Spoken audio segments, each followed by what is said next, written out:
Alabado sea el santo nombre de nuestro Señor Jesucristo, único digno de recibir toda la gloria, la honra, la alabanza, la adoración y la exaltación desde ahora y por los siglos de los siglos. Amén. Mi alma alaba su santo y bendito nombre.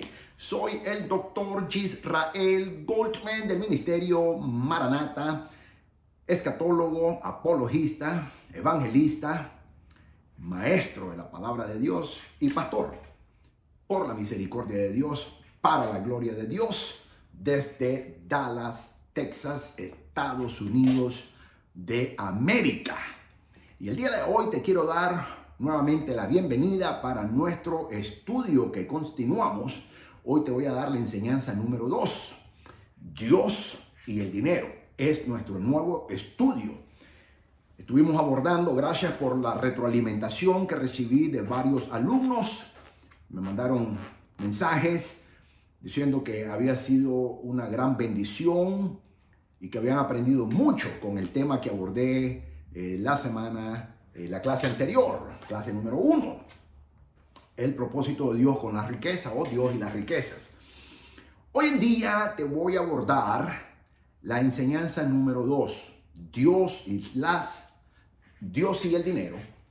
Y la enseñanza número 2 se llama la gracia de dar. Y voy a abordar varios tópicos en esta enseñanza, pero particularmente voy a hacer sumo énfasis en el diezmo. ¿Debe el cristiano diezmar? ¿Qué dice la Biblia del diezmo? Como cristiano, Dios me exige que diezme. Bajo la ley de Cristo, estoy obligado a diezmar. Y si es así, ¿cuánto debo de hacerlo? ¿Qué dice la Biblia? ¿Qué dice el Nuevo Testamento sobre el diezmo? ¿Qué dice el Antiguo Testamento sobre el diezmo? ¿Y qué es lo que verdaderamente dice Dios sobre el verdadero tema bíblico del diezmar bajo la perspectiva bíblica, no la opinión de ningún hombre? Llámese como se llame, pastor, evangelista, maestro, profeta o como sea que se llame, sino lo que dice las sagradas y divinas escrituras con relación al diezmo. Una pregunta que nos tenemos que hacer es, ¿la ley de Cristo me exige diezmar? Esa es la pregunta que nos tenemos que hacer. Así que te voy a abordar, tengo mucho que compartir, pero te voy a dar un sumo énfasis en el diezmo. Hace unos meses yo ya había anunciado que te iba a preparar una enseñanza exhaustiva, exclusiva de lo que es el diezmo. Hoy voy a cumplir esa promesa que había hecho a muchos de mis alumnos y de mi audiencia hace ya varios meses. Hoy te la voy a entregar conforme lo que he investigado en la palabra de Dios. No mi opinión es totalmente irrelevante, como también es irrelevante la opinión de cualquier hombre, de cualquier ministro, de cualquier pastor, de cualquier, llámese como se llame. Lo único que importa es lo que la palabra santa y de Dios, las Sagradas Escrituras, lo que las Sagradas Escrituras nos dicen. Y para eso tenemos que abordar tanto el Nuevo Testamento como el Antiguo Testamento. Y es más, voy a ir hasta más allá antes del Antiguo Testamento. Obviamente, como todo buen judío que soy, te voy a traer el Mishra, porque el Mishra nos enseña muchas cosas que la Torá no lo dice. Y cuando me refiero a la Torá, me refiero a la Biblia hebrea. Y hoy te voy a poner en perspectiva qué es lo que verdaderamente dice Dios sobre el diezmo. Y te voy a aclarar la pregunta que muchos hermanos me han hecho. ¿Debo de diezmar, doctor Goldman? Y yo te digo, bueno, miremos lo que dice la Biblia. No es mi opinión, es lo que dice la Biblia. Así que de esa manera vamos a entrar ya rápidamente en materia y vamos a orar. Padre, en el nombre de Jesús te damos la gloria y te pedimos una vez más, amado Señor, que de principio a fin usted se glorifique en este estudio y en esta enseñanza de hoy. Te pido que mis palabras no son las mías, son tus palabras, porque yo voy a decir lo que tu santa y divina escritura dice, no mi opinión, ni lo que yo creo, ni lo que a mí me parece, ni lo que a mí me gustaría, porque mi opinión es totalmente irrelevante. Yo te pido que traigas claridad a la vida de todos aquellos hombres y mujeres cristianos que están viendo esta enseñanza ahora mismo a través de los medios sociales, las plataformas sociales, el Ministerio Maranata. Y te pido que usted le conteste la pregunta que posiblemente por muchos años se las estén haciendo o que no hayan encontrado una respuesta 100% bíblica. No se trata de satisfacer lo que ellos quieren oír, sino de que se le provea lo que las Sagradas Escrituras dicen, que usted nos enseña. Padre, de principio a fin te lo pido en el nombre de Jesús y te doy la gloria porque solo usted, el Señor Jesucristo, es único, digno de merecerla y de recibirla en el nombre de Jesús, Padre. Y te pido, Espíritu Santo, que me unja y me uses para la gloria de tu santo nombre. Amén. Ok, mi amado, hoy la enseñanza de hoy, seguimos con nuestro estudio, Dios y el dinero. Y la enseñanza número 2 que es hoy es la gracia de dar. Pues hay una gracia, dar. Y te voy a hacer un énfasis especial en ¿debe el cristiano diezmar? La ley de Cristo me obliga a mí y a ti como cristiano diezmar. ¿Qué es lo que dice la Biblia sobre verdaderamente el diezmo? Hoy en día, no en tiempos del templo, sino hoy en día. Y ahora vamos a entrar en perspectiva y te lo voy a poner en perspectiva. Algunos de ustedes tienen la edad suficiente para recordar una banda, si bien es cierto no es cristiana, pero sí una banda que se llama llamada Van Halen, de rock. Y tú dirás, ¿por qué usted, doctor Goldman, usted está mencionando esto? Eso no es bíblico. Es correcto, no es bíblico. Sin embargo, hay una analogía que te quiero presentar acá. Porque esta banda, muy famosa por cierto, de Van Halen, muchos de ustedes se pueden acordar, ciertamente yo me acuerdo, ellos tenían una cláusula muy interesante. Escucha muy bien cuál es la cláusula. En su contrato de presentaciones. En el artículo 126 de los contratos de ellos estipulaba: debería facilitarse un recipiente lleno de M&M's, los chocolates M&M's, salvo aquello de color marrón o café. Si la banda llegaba y encontraba, aunque sea un solo M&M o un chocolate M&M marrón, eran libres de cancelar el contrato y recibir el pago íntegro de los honorarios convenidos. Yo no sabía esto. Hasta ahora que hice esta investigación me di cuenta de ese contrato y el artículo 126 en esa cláusula que estipula eso. Lo interesante es que el chocolate es café, es oscuro. Sin embargo, los M&M's pues tienen diferentes colores: azul, rojo, amarillo, verde y por supuesto marrón o café. Pero esta banda en particular exigía que se les tenía que dar M&M, pero que no podían haber color marrón o café. Y eso es muy interesante porque yo me pregunté, ¿pero por qué no? Y aquí viene la respuesta. Porque la banda odiaba tanto los M&M's marrón, simple y sencillamente. Ellos no sé, por alguna razón lo detestaban. Aunque él sabe igual, no importa el color que tenga, sabe igual, pero había algo ahí. Pero va más allá. Era un asunto de seguridad en realidad. No es que ellos lo odiaban, sino que era un asunto de seguridad. Porque mi hermano y mi hermana, el marrón, el azul, el verde, el amarillo, el rojo, todo M&M saben igual. El color no cambia, el sabor. Pero no era que ellos odiaran el color, es que eso representaba una seguridad para ellos. Y ahora te voy a decir cómo era. Ellos eran la primera banda exitosa en tocar para mercados más pequeños y usaban 9 semi-remolques con equipos de mucho valor. Los errores eran comunes y potencialmente mortales, especialmente si el escenario no podía soportar todo el peso. Por esa razón, ellos debían asegurarse de que el promotor artístico había leído el contrato, de ahí el artículo 126. En otras palabras, ellos querían estar 100% seguros y tener la absoluta garantía y seguridad de que el promotor artístico que los había contratado iba a leer el contrato en su totalidad de principio a fin. Y por ende, ellos enfatizaban mucho el artículo 126, que cualquiera lo pudo haber dado por desapercibido o no darle la importancia. Sin embargo, para ellos eso era lo más importante. Cita las palabras de su vocalista principal. Cuando entraba en los camerinos, si veía un M&M o un M&M de color marrón en ese recipiente, bueno, pedía una inspección minuciosa de todo el montaje técnico. Él pedía una inspección minuciosa en todo el montaje técnico. Seguro encontraría algunos errores. O sea, eso era un indicador para él, o un red flag, como se llama, o una bandera roja. Si él encontraba dentro del recipiente del M&M que había veía por lo menos un chocolatito de color marrón, él sabía inmediatamente de que el promotor no había leído todo el contrato y por ende había sido negligente en cuanto a cumplir con todas las estipulaciones. Y él sabía que iba a encontrar errores técnicos. Y ese era el indicador, era una señal, era un hombre muy inteligente. A primera vista parece algo tonto, pero un detalle como ese resulta ser extremadamente importante. Para ponerlo dentro de un marco más bíblico, ahora voy a entrar en la parte bíblica y aquí es donde voy a unir este conector. El que es fiel en lo poco, también será fiel en lo mucho, dice la palabra. Lucas 16, versículo 10. Y eso nos lleva a nuestro tema de este día, dar. ¿Cómo podemos ser buenos administradores de lo poco o de lo mucho que hemos recibido? Acuérdate que somos administradores, ni tú ni yo somos dueños de absolutamente nada. Dios es el dueño de todo, tú y yo simplemente somos administradores. Pero somos eficientes o negligentes, pero igual somos administradores. ¿Lo administramos eficientemente para la gloria de Dios o somos negligentes y no le damos la gloria a Dios?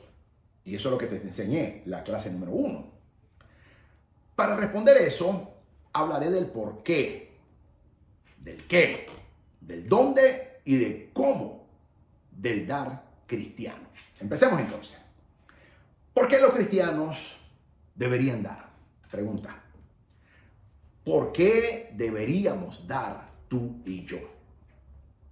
Primero, dar demuestra cuán grande es Dios. Primero y principal, damos porque eso demuestra cuán grande es nuestro Dios, cuán grande es Dios. Eso es lo que Moisés pensaba cuando en Hebreos dice, Moisés tenía por mayores riquezas el vituperio de Cristo que los tesoros de los egipcios. Hebreos capítulo 11, versículo 26. Cuando Moisés renunció a sus tesoros que el mundo le ofrecía, como el príncipe de Egipto, que venía siendo, en este caso, como un nieto del faraón, por su hijo adoptivo de la hija del faraón, estaba proclamando que Cristo valía más. Al igual que el hombre que alegremente vendió todo lo que tenía para obtener la perla preciosa que nos dice Mateo capítulo 13, versículo 46. Y cuando nosotros queremos servir a Dios, vendemos todo lo que tenemos. Quiere decir, yo entrego todo, me deshago de todo, entrego de nada, tiene el valor con tal de servir a Cristo. Eso lo enseña Mateo capítulo 13, versículo 46, cuando este hombre vendió todas sus posesiones para poder comprar esa perla de gran valor que significa el reino de los cielos, el servicio a nuestro Señor Jesucristo.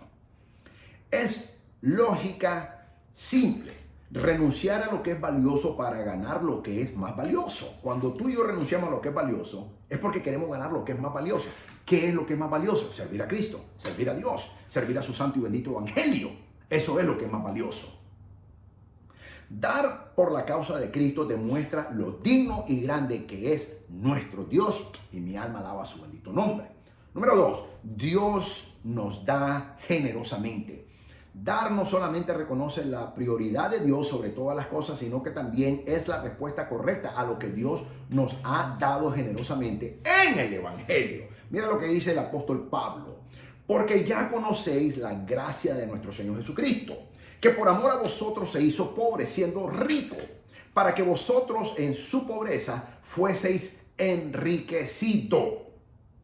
Y eso es poderoso. Segunda de Corintios, capítulo 8, versículo 9. Siempre damos en las Escrituras por la abundancia espiritual. Hemos recibido grandes riquezas en Cristo, el reino de los cielos. Damos porque hacerlo reconoce la abundancia espiritual que nos ha sido dada mediante el Evangelio y glorifica a Dios. Número 3. Dar promueve la piedad. Damos porque Dios es digno y porque Él ha sido más que generoso con nosotros a través de Jesucristo nuestro Señor, pero también damos con fines de promover la piedad. Echemos un vistazo a algunas de estas motivaciones. Primero, dar nos ayuda a establecer prioridades. Mira lo que el Señor Jesucristo dijo. Porque donde está vuestro tesoro, ahí estará también vuestro corazón. Mateo capítulo 6, versículo 21. Dios da a cada uno de nosotros una cantidad finita de dinero y esos somos que somos talentos. Te explicaba que los talentos siempre tienen un valor monetario, siempre. Y todas las bendiciones que Dios nos da, si bien es cierto son espirituales, pero conllevan también, aún las materiales, a un valor monetario. Una parte la necesitamos para vivir. Otra probablemente deberíamos usarla para ahorrar o pagar una deuda a fin de ser responsable con lo que Él nos ha dado. Pero tenemos que dar el resto. No es que tú lo vas a acumular todo. Yo conozco gente que lo acumula todo. Y cuando tú acumulas todo, te pareces a aquel hombre que le dijo a su alma, alma mía, gózate, mira cuántos bienes, derribó sus graneros, lo hizo más grande. Y dice, gózate porque mira cuántos bienes has acumulado. ¿Y qué le dijo Dios? Necio. Esta noche vienen a pedir tu alma y ¿qué darás en cambio por ella? Entonces, eso muestra de que nosotros, como buenos administradores que somos, de la bendición de Dios y de los talentos que Dios nos ha dado, nosotros entonces tenemos que también bendecir a otros. No lo podemos ahorrar. O sea, tenemos que ahorrar, pero no lo podemos porque no lo podemos guardar todo, porque entonces eso se vuelve avaricia y es donde se cumple lo que dice la palabra, que el dinero no es el problema, sino el amor al dinero. Y hay gente que es avara y tienen el pecado de avaricia porque quieren todo, no quieren soltar nada. Y eso no honra a Dios, ni mucho menos tu vida. No bendice tu vida. No honra a Dios, ni tampoco bendice tu vida. Entonces, eso es lo que sucede. Tenemos que pagar todos nuestros compromisos, o sea, vivir de lo que el Señor nos da, pagar las deudas que tenemos, los biles, la renta, la hipoteca, los pagos de seguro, la alimentación, en fin, todos los servicios eléctricos, de internet, celulares, los cables, lo que tú tengas, internet, etc. Pero también tenemos que dar adicional una parte de eso, porque así glorificamos a Dios y recibimos bendición y nos libramos del pecado de la avaricia. Porque lo que queda, lo que lo acumulamos, para usar un buen término bíblico, es un ácido espiritual, para que tú sepas. Corroerá nuestro contentamiento en Cristo. Quiere decir que estamos poniendo nuestra confianza en Dios y en algo más. Y esto es lo que pasa. Yo conozco muchos cristianos que son altamente bendecidos y gloria a Dios, pero son ávaros, no dan. Y dicen, no, es que ya di el diezmo. Sí, pero es que va más allá del diezmo, para que tú sepas. Entonces, cuando eso sucede, en buen término bíblico, le llamamos un ácido espiritual, porque corroerá nuestro contentamiento en Cristo. ¿Por qué? Estamos poniendo nuestra confianza en Dios, pero también en ese dinero que tenemos, que no lo queremos dar. Por ende, no estamos confiando 100% en Dios. Yo le decía a alguien esta semana, es fácil cuando tú tienes suficiente dinero en el banco y en tu casa y tienes excelente crédito y tienes todo pagado y tienes todo aquí. Es fácil decirte tú tienes fe en Dios, pero no es cierto. No es cierto. La verdadera fe se conoce cuando tú dependes 100% de Dios. ¿Qué dice la Biblia? ¿Quiénes heredarán el reino de los cielos? Los pobres de espíritu. ¿Qué significa ser pobre de espíritu? No significa que tú vas a andar andosajoso y vas a andar con zapatos rotos, aunque puedas andar así, no importa. Eso no es maldición, como muchos enseñan, eso es mentira.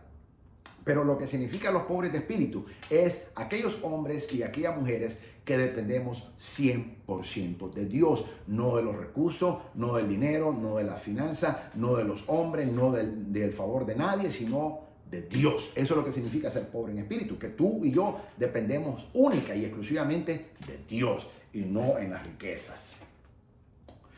Ok. Quiere decir que estamos poniendo nuestra confianza en Dios, pero también en algo más cuando no lo estamos haciendo, lo que es imposible. Mira lo que dice Mateo 6:24. No podés servir a Dios y a las riquezas. No podés. La palabra es clara. El Señor Jesucristo nos enseña en Mateo capítulo 6, versículo 24. No podéis servir a Dios y a las riquezas. No hay nada malo construir riqueza. Lo malo es acumularlo todo y no darlo a los demás. Porque estás como el hombre que botó las paredes de su granero y los hizo más grandes. Y se ensalzó a sí mismo. Y se hizo soberbio. Y le dijo, gózate alma mía, porque mira todo lo que has acumulado. Come y bebe feliz el resto de tu vida. ¿Y qué le dijo Dios? Necio, hoy en la noche vendrán a pedir tu alma. ¿Y qué vas a dar en cambio? No importa todos los graneros de dinero que tú tengas. No se puede pagar la salvación ni el favor de Dios, nunca. Por eso, no podéis servir a Dios y a las riquezas. Segundo, darnos ayuda a reconocer y aceptar que Dios es dueño de todo lo que tenemos. Cuando tú y yo damos, reconocemos de que Dios es dueño de todo, no soy yo. Todo es suyo, del principio a fin. Por eso es que Dios va tan lejos en Malaquías 3, 8 al 10 al acusar a los israelitas, que nos acusó, que no habíamos dado conforme a lo que Él había ordenado. En otras palabras, Dios nos acusó de robarle a Dios. Malaquías capítulo 3, versículo 8 al 10. Un versículo muy bíblico, muy conocido. Todos los domingos se predica en las iglesias cuando se van a levantar los diezmos. ¿Quién no se sabe Malaquías 3 del 8 al 10? Todo el mundo se lo sabe. Pero se ha mal enseñado esa escritura y ahora te la voy a enseñar y te la voy a poner en perspectiva. ¿Por qué Dios dijo eso? Todo lo que tenemos le pertenece a Dios. Como conversamos la semana pasada en la enseñanza anterior, no solo lo que apartamos para dar a una organización religiosa como tu iglesia, por ejemplo, sino sin fines de lucro. Tú sabías que no debes de dar solamente a tu iglesia. Tú sabías que debes de apoyar a otras instituciones, como por ejemplo instituciones que apoyan a los niños, instituciones que apoyan a los ancianos y aún instituciones que apoyan a los animales, para que tú sepas. Sí, ¿por qué a los animales, doctor Goldman? Porque Dios cuida de su creación. En el cristianismo este es un tema irrelevante. En el judaísmo es muy relevante. Nosotros sabemos, en todo judío se nos enseña de que Dios tiene mucho cuidado de toda su creación, que incluye el medio ambiente, como también todos los animales. Y por eso es que los judíos somos enseñados desde que nacemos de que tenemos que cuidar el medio ambiente. Eso quiere decir la atmósfera, quiere decir la flora, la fauna, pero también a los animales. Porque de hecho, tanto la flora, la fauna y los animales fueron creados primero que el hombre, dice la Biblia. Entonces Dios cuida de toda su creación, no solamente de los seres humanos. Así que tenemos que apoyar a esas organizaciones también, no solamente a la iglesia, para que tú sepas. Tercero, darnos ayuda a animar a otros a dar y alabar a Dios. O sea, cuando nosotros damos, inspiramos a otros, transmitimos fe, inyectamos fe, pero sobre todo alabamos a Dios. Así es como Pablo continúa su petición de ofrenda para los pobres cristianos de Judea en 2 Corintios capítulo 9, versículo 12. Porque la administración de este servicio no solamente suple a los que son porque la administración de este servicio no solamente suple lo que a los santos falta, sino también abundan en muchas acciones de gracia a Dios. De esta manera, dar estimula la alabanza a Dios por parte de aquellos que reciben la ofrenda. Pero te decía, tú tienes que orar a quién darle. Tú no puedes dar por dar a cualquiera. Tú tienes que orar a Dios, que Dios te tiene que decir, consulta a Dios antes de dar. Y Dios te va a decir a quién darle, cuándo darle, cuánto darle. Porque esa es la persona que le está pidiendo a Dios y es la persona que le va a dar gloria a Dios. Si tú le das a un malagradecido que no le va a dar la gloria a Dios no le interesa darle a esa persona. Porque Dios todo lo que hace es para su gloria. Y Dios quiere que tú y yo todo lo que hagamos sea para la gloria del Señor. Así que es muy importante. Por eso Pablo dice, porque la administración de este servicio no solamente suple a los santos falta, sino que también abunda en muchas acciones de gracia a Dios. Cuarto, darnos ayuda a proporcionar la bendición. Si damos, seremos bendecidos. La Biblia lo dice bien claro. Ahora bien, este es a menudo un principio bíblico mal entendido y aquí vamos a entrar ahora en materia. Pero antes de hablar sobre la mala enseñanza, primero entendamos lo que Dios dice en su palabra. La promesa de Dios de bendición es una verdadera razón por la que deberíamos dar, simple y sencillamente. Lucas 6:38 dice así. El Señor Jesucristo dice, dad y se os dará. Medida buena, apretada, remecida y rebosando, darán en vuestro regazo, porque con la misma medida que medís, os volverán a medir. Lucas capítulo 6, versículo 38. Segunda de Corintios capítulo 9, versículo 6 al 7, el apóstol Pablo dice, pero esto digo, El que siembra escasamente también segará escasamente. Y el que siembra generosamente, generosamente también segará. Cada uno dé como propuso en su corazón, no con tristeza ni por necesidad, porque Dios ama al dador alegre. Otro versículo muy cotizado en la Biblia, que se usa siempre que se van a levantar los diezmos y las ofrendas. Damos porque hay recompensa para los que lo hacen. Esta es una motivación piadosa para nosotros y despreciar la recompensa de Dios no es algo compasivo. En cambio, difama más bien a Dios y su placer en mostrar misericordia. Dar a cambio de ser bendecido es algo bueno y piadoso. Si damos para qué, porque queremos ser bendecidos, porque Dios lo dice en su palabra y como le creemos a Dios, por eso damos. Desafortunadamente, algunos de los llamados maestros cristianos no comprenden esto y tergiversan lo que Dios ha prometido. ¿Qué es lo que verdaderamente Dios ha prometido? Sí, Dios ha prometido bendecir, pero estos falsos maestros tergiversan lo que verdaderamente Dios ha prometido. Incluso algunos evangélicos honrados son culpables de esto. Dicen que la bendición de Dios es dar. En dar debe incluir prosperidad material y que esa bendición es instantánea. Por ejemplo, ese famoso predicador T.D. Jakes, Bishop T.D. Jakes, que está aquí en Dallas, Texas, por cierto. T.D. Jakes nos dice que si plantamos una semilla de fe milagrosa al escribirle un cheque, Dios sanará nuestros matrimonios y nuestras cuentas bancarias. Así lo dice. Así lo dice. Yo lo he escuchado muchas veces y ahí están en sus registros, en sus archivos, en la prédica. Rod Parsley, otro televangelista de la prosperidad, que está allá en Ohio, en el estado de Ohio. Yo fui a una convención de él, me acuerdo, y lo vi personalmente cuando él lo dijo eso. Eso fue en el 2010, me acuerdo. Manejé de Washington, D.C. hasta a Columbus, Ohio, donde él está. Y yo lo oí cuando él dijo eso. Y él siempre en sus programas televisivos, ellos están haciendo ese énfasis de que si tú siembras una semilla de fe, a mí ese término me preocupa. Por eso a mí no me gusta que los hermanos digan, quiero sembrar en ti. Eso me preocupa a mí. Porque eso es postmodernismo, para que tú sepas. Eso es nueva era. Eso es el evangelio de la prosperidad. Siembro para cosechar, ¿ok? Pero se ha tergiversado lo que verdaderamente Dios dice que te va a dar. Porque ellos, como estos dos personajes que te estoy poniendo, T.D. Jakes y Rod Parsley, y muchos más como Maldonado, como Cash Luna, como Benny Hinn, en fin, tantos, como George Meyer, por supuesto como Joel Osteen, como, en fin, todos esos predicadores del evangelio de la prosperidad, porque en realidad es la falsa prosperidad, para que tú sepas. El evangelio de la prosperidad, que se llama, te dicen que si tú siembras una semilla dando un cheque, Dios va a hacer lo que tú le estás pidiendo.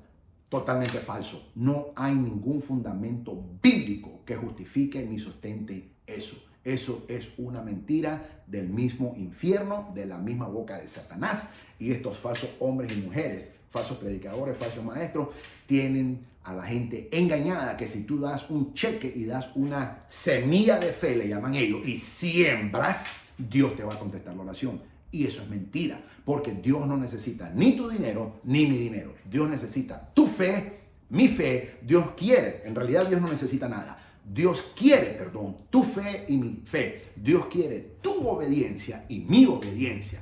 Y eso es lo que hace que Dios haga lo que le plazca a Él para su gloria. Pero Dios no necesita tu dinero. Dios no necesita un cheque. Dios no necesita una supuesta semilla para que tú siembres. Eso es falso y es una mentira del diablo y mentira de estos hombres que son falsos.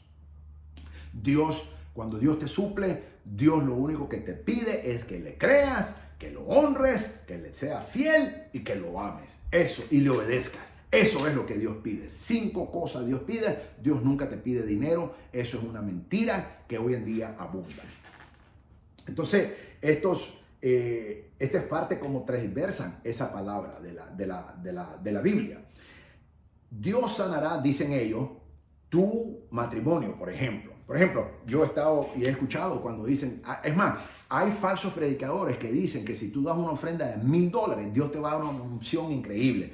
y han hecho convenciones en donde la gente hace fila con un cheque de $1,000 o sus tarjetas para dar $1,000 y ya está un ministro ahí, supuesto, un falso ministro, por supuesto, y te está dando, te está ungiendo, te está imponiendo las manos y Dios te va a dar una super unción, dicen ellos. Eso es mentira. ¿Por qué? ¿Qué le dijo el apóstol Pedro a aquel hombre, Bar Jesús, que se llamaba en el libro de los Hechos? Dios no necesita tu dinero, y lo dejó ciego. Lo dejó ciego. Entonces, imagínate.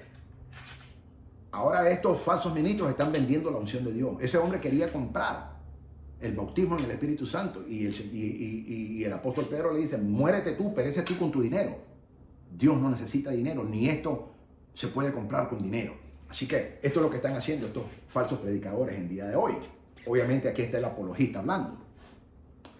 Ok, entonces Dios no necesita ese dinero para hacerte un milagro. Dios no necesita nada. Dios quiere, Dios demanda. Dios quiere y demanda tu fe, tu fidelidad, tu obediencia y tu amor por Él. Eso es todo lo que Dios exige y pide. Pero aún así, Dios no está comprometido a hacerlo. Si lo haces por su misericordia, no porque está obligado como te lo presentan ellos. Así que si tú necesitas que Dios restaure tu ministerio, si tú necesitas que Dios restaure tu matrimonio, si tú necesitas que Dios restaure tu salud, si tú necesitas que Dios restaure tu finanzas, tú no le tienes que dar ninguna semilla a ningún predicador, una supuesta semilla de fe y escribir un cheque, porque según ellos, mientras más grande es el cheque, más grande es el milagro que Dios te va a dar, y eso es absolutamente falso. Una manera de estos son estafadores. Estafadores son ellos. Y la gente que es indocta en la palabra de Dios, ignorante, les cree todas esas mentiras. Pero cuando tú conoces verdaderamente la palabra de Dios, tú sabes que esa es una mentira del mismo diablo y del mismo infierno de estos falsos hombres y mujeres. Lo que tú quieres es serle fiel a Dios y Dios va a sanar tu matrimonio, tu vida, tu salud, tus finanzas, tu ministerio, lo que sea que tú tengas esa necesidad. Tú le vas al Señor y si es su santa y perfecta voluntad, cuando tú le eres fiel a Dios, cuando tú le obedeces a Dios, cuando tú le tienes fe a Dios y cuando tú amas a Dios, entonces si es la voluntad del Señor, Él lo hará para su gloria. Ok, o un maestro más fiel, aunque aún todavía equivocado, podrá decir que el motivo por el cual todavía no has podido salir de una deuda es porque no das fielmente a tu iglesia local. Esa es otra. Yo conozco muchos que te dicen, es que tú estás endeudado porque tú no estás dando fielmente tus diezmos a tu iglesia. Y eso es mentira. Eso es mentira, totalmente mentira, y ahorita te lo voy a presentar por qué. Eso es mentira, porque yo conozco gente que siempre está diezmando y están endeudados también. Entonces, ¿cómo justifican eso? Yo me acuerdo que allá en Washington había un pastor de las Asambleas de Dios. Obviamente no voy a predicar, no voy a mencionar su nombre, pero yo me congregaba en esa iglesia allá a principios del año 2000. Y ese hombre enseñaba algo que una vez yo fui de él y lo corregí y no le gustó. Y él dijo, cada vez que iban a levantar el diezmo, él decía que él garantizaba a todo el mundo que diezmara 3 meses consecutivamente, sin fallar un solo día y sin fallar un solo centavo. Y él garantizaba que Dios los iba a prosperar y a bendecir. Imagínate, eso es una mentira, porque en la Biblia no lo dice eso. Dios jamás garantizó eso. Y yo le dije, ¿y quién tú eres para garantizar eso? ¿Acaso tú eres mayor que Dios? Porque si Dios no lo garantizó, ni ninguno de los apóstoles, ni ninguno de los escritores de toda la Biblia, ¿quién tú eres para garantizar eso? Y fue una mentira, mi hermano.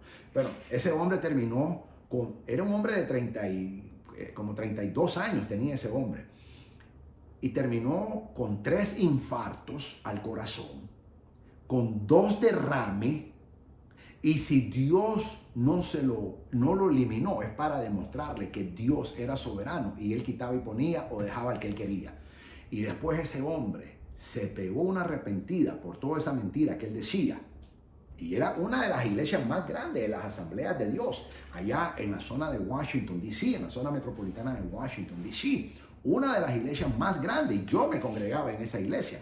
Y cuando él agarró la iglesia, él comenzó a decir eso. Y yo fui, y como yo fuimos varios, y le reclamamos y le dijimos que la Biblia no decía eso. Y él siguió insistiendo en eso.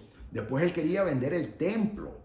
Quería vender el templo porque según él quería hacer un mejor templo en otro local y hacerlo más grande. Y hermano, eso pasó, pero no pasó mucho tiempo, como un año pasó eso. Hermano, imagínate un hombre de 30 y piquito de años, él tenía como 32 años más o menos, un poquitito más de 30 años, con 3 infartos en el corazón, con 2 derrames cerebrales, y él enseñó, hermano, el zipper que le hicieron desde aquí, todo cuando le abrieron el esternón hasta prácticamente el estómago, mira, así lo dejó marcado Dios. Y después ese hombre se arrepintió por todas esas mentiras que había dicho.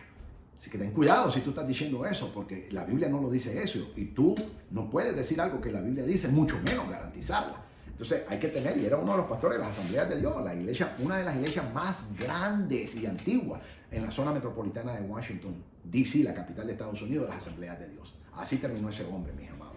Hay que tener mucho cuidado. Entonces, cuando alguien te dice de que tú estás pasando dificultades, tribulaciones, limitaciones, porque a lo mejor tú no eres fiel con tus diezmos, eso es una mentira. Eso es una mentira, mis hermanos, porque en ninguna parte Dios se compromete. Y no me traigas Malaquías 3 del 8 al 10, no me traigas eso, porque ahora te voy a explicar qué es lo que verdaderamente significa. Y aquí es donde la gente se equivoca. Ok, sin embargo, en el Antiguo Testamento, Dios vinculó la bendición material con la obediencia. Porque el pueblo de Dios, o sea, el pueblo de Israel, estábamos definidos como una nación física y seguimos definidos como una nación física en la tierra física que producía una bendición física y material. Lo dice Números capítulo 14, versículo 8 y Deuteronomio capítulo 28, versículo 13 al 14. El problema es que la iglesia se quiere atribuir los atributos de Israel, pero la iglesia no es Israel, ni tampoco Israel es la iglesia. Dios tiene pactos con Israel y tiene promesas para Israel que no son para la iglesia. Y Dios tiene pacto con la iglesia y promesas para la iglesia que no son para Israel. Pero la iglesia le encanta creerse por esa falsa teología del reemplazo que se llama la teología del reemplazo, que es una teología falsa, que dice que la iglesia reemplazó a Israel porque rechazó a su Mesías. Pero Pablo desmantela radicalmente la teología del reemplazo en Romanos capítulo 9, capítulo 10 y capítulo 11. Israel nunca fue y nunca será reemplazado por la iglesia. Y las promesas para Israel no son para la iglesia. Y viceversa, las promesas para la iglesia no son para Israel. Pero la iglesia y muchos pastores quieren atribuir y agarrar, posicionarse de las bendiciones que Dios hizo con el pueblo de Israel, el pacto que Dios hizo, y se las quieren aplicar. Pero el problema es, si van a hacer eso, entonces observen el Shabbat, observen el séptimo día, y no lo hacen. No lo hacen porque dicen, no, ya Cristo cumplió la ley. Sí, pero también Cristo cumplió la ley en toda su totalidad, que incluye el diezmo, para que tú sepas. Y ahora te lo voy a explicar. Así que léete Números capítulo 14, versículo 8 y Deuteronomio 28, versículo 13 al 14. Pero las bendiciones del Antiguo Testamento siempre apuntaban hacia algo más grande y duradero que el Evangelio de nuestro Señor Jesucristo. De este lado de Cristo, al pueblo de Dios conforma a la iglesia que no posee, tú y yo, la iglesia de nuestro Señor Jesucristo, nosotros no poseemos un país propio, no tenemos una tierra prometida como la tierra del Estado de Israel que Dios le prometió a nosotros los judíos. Tú y yo tenemos fuera del cielo una patria celestial que Dios nos prometió. Por tanto, las escrituras hablan de la recompensa enfatizando las bendiciones espirituales en lugar de las presentes bendiciones materiales. Lo dice el apóstol Pablo en Efesios capítulo 1, versículo 3. Las bendiciones para Israel siempre son materiales. Las bendiciones para la iglesia siempre son espirituales. ¿Qué dijo el Señor Jesucristo? Mis palabras son espíritu y verdad. Entonces, el reino de los cielos es espíritu, no es una nación, no es aquí en el planeta Tierra, como el Estado de Israel, la tierra de Israel, la tierra prometida. Por eso no puedes confundir una con la otra, ni querer aplicar lo que es para Israel a la iglesia, como tampoco se puede aplicar lo que es para la iglesia para Israel. Son dos pactos diferentes y Dios cuida a Israel y a la iglesia de manera diferente. Ambas son, y habla de un singular, la niña de sus ojos, pero Dios usa la analogía como un hombre y tiene dos ojos, en este caso, ¿ok? Entonces, un ojo observa a Israel y cuida a Israel, y el otro ojo observa y cuida a la iglesia. Ok, Para nosotros la confianza y la obediencia a Dios no nos da derecho a las riquezas y comodidades de este mundo. Mira, tú y yo podemos tener confianza en Dios y obedecer a Dios, pero eso no nos da derecho ni garantía a las riquezas y comodidades de este mundo. A menudo y a medida que leemos el Nuevo Testamento, Dios llama a su pueblo, quiere decir a su iglesia, no a Israel, a su iglesia. Dios lo llama a sufrir en esta vida. Segunda de Tesalonicenses 1:4, Hechos capítulo 9, versículo 16. Estos falsos maestros de la prosperidad, del evangelio de la prosperidad, que son postmodernistas, son la nueva era, como todos los que ya te mencioné anteriormente. Todos te dicen que Dios te va abundantemente sobrebendecir, te va a dar mucho dinero, muchas riquezas, muchas posesiones, pero nunca te hablan de las riquezas espirituales. ¿Sabes por qué? Porque a ellos, uno, no les interesa, y dos, ellos saben que eso es mentira. Ellos están falsificando una verdad. Tú nunca falsificas una mentira. Imagínate que yo te venga con un billete de $12. Tú sabes que es falso automáticamente. Pero si yo te traigo un billete de $10, te lo puedo falsificar. O si te traigo un billete de $100, te lo puedo falsificar. Imagínate que yo te traiga un billete de $150. Automáticamente tú sabes que es un billete falso. Bueno, eso es lo que ellos hacen. Ellos falsifican la verdad, nunca la mentira. Ok, entonces Dios llama a ti y a mí, a su iglesia, a su verdadera iglesia, a su pueblo, nos llama a sufrir en esta vida. La Biblia dice que por muchas tribulaciones entraremos al reino de los cielos. No dice por muchas riquezas. Dice por muchas tribulaciones entraremos al reino de los cielos.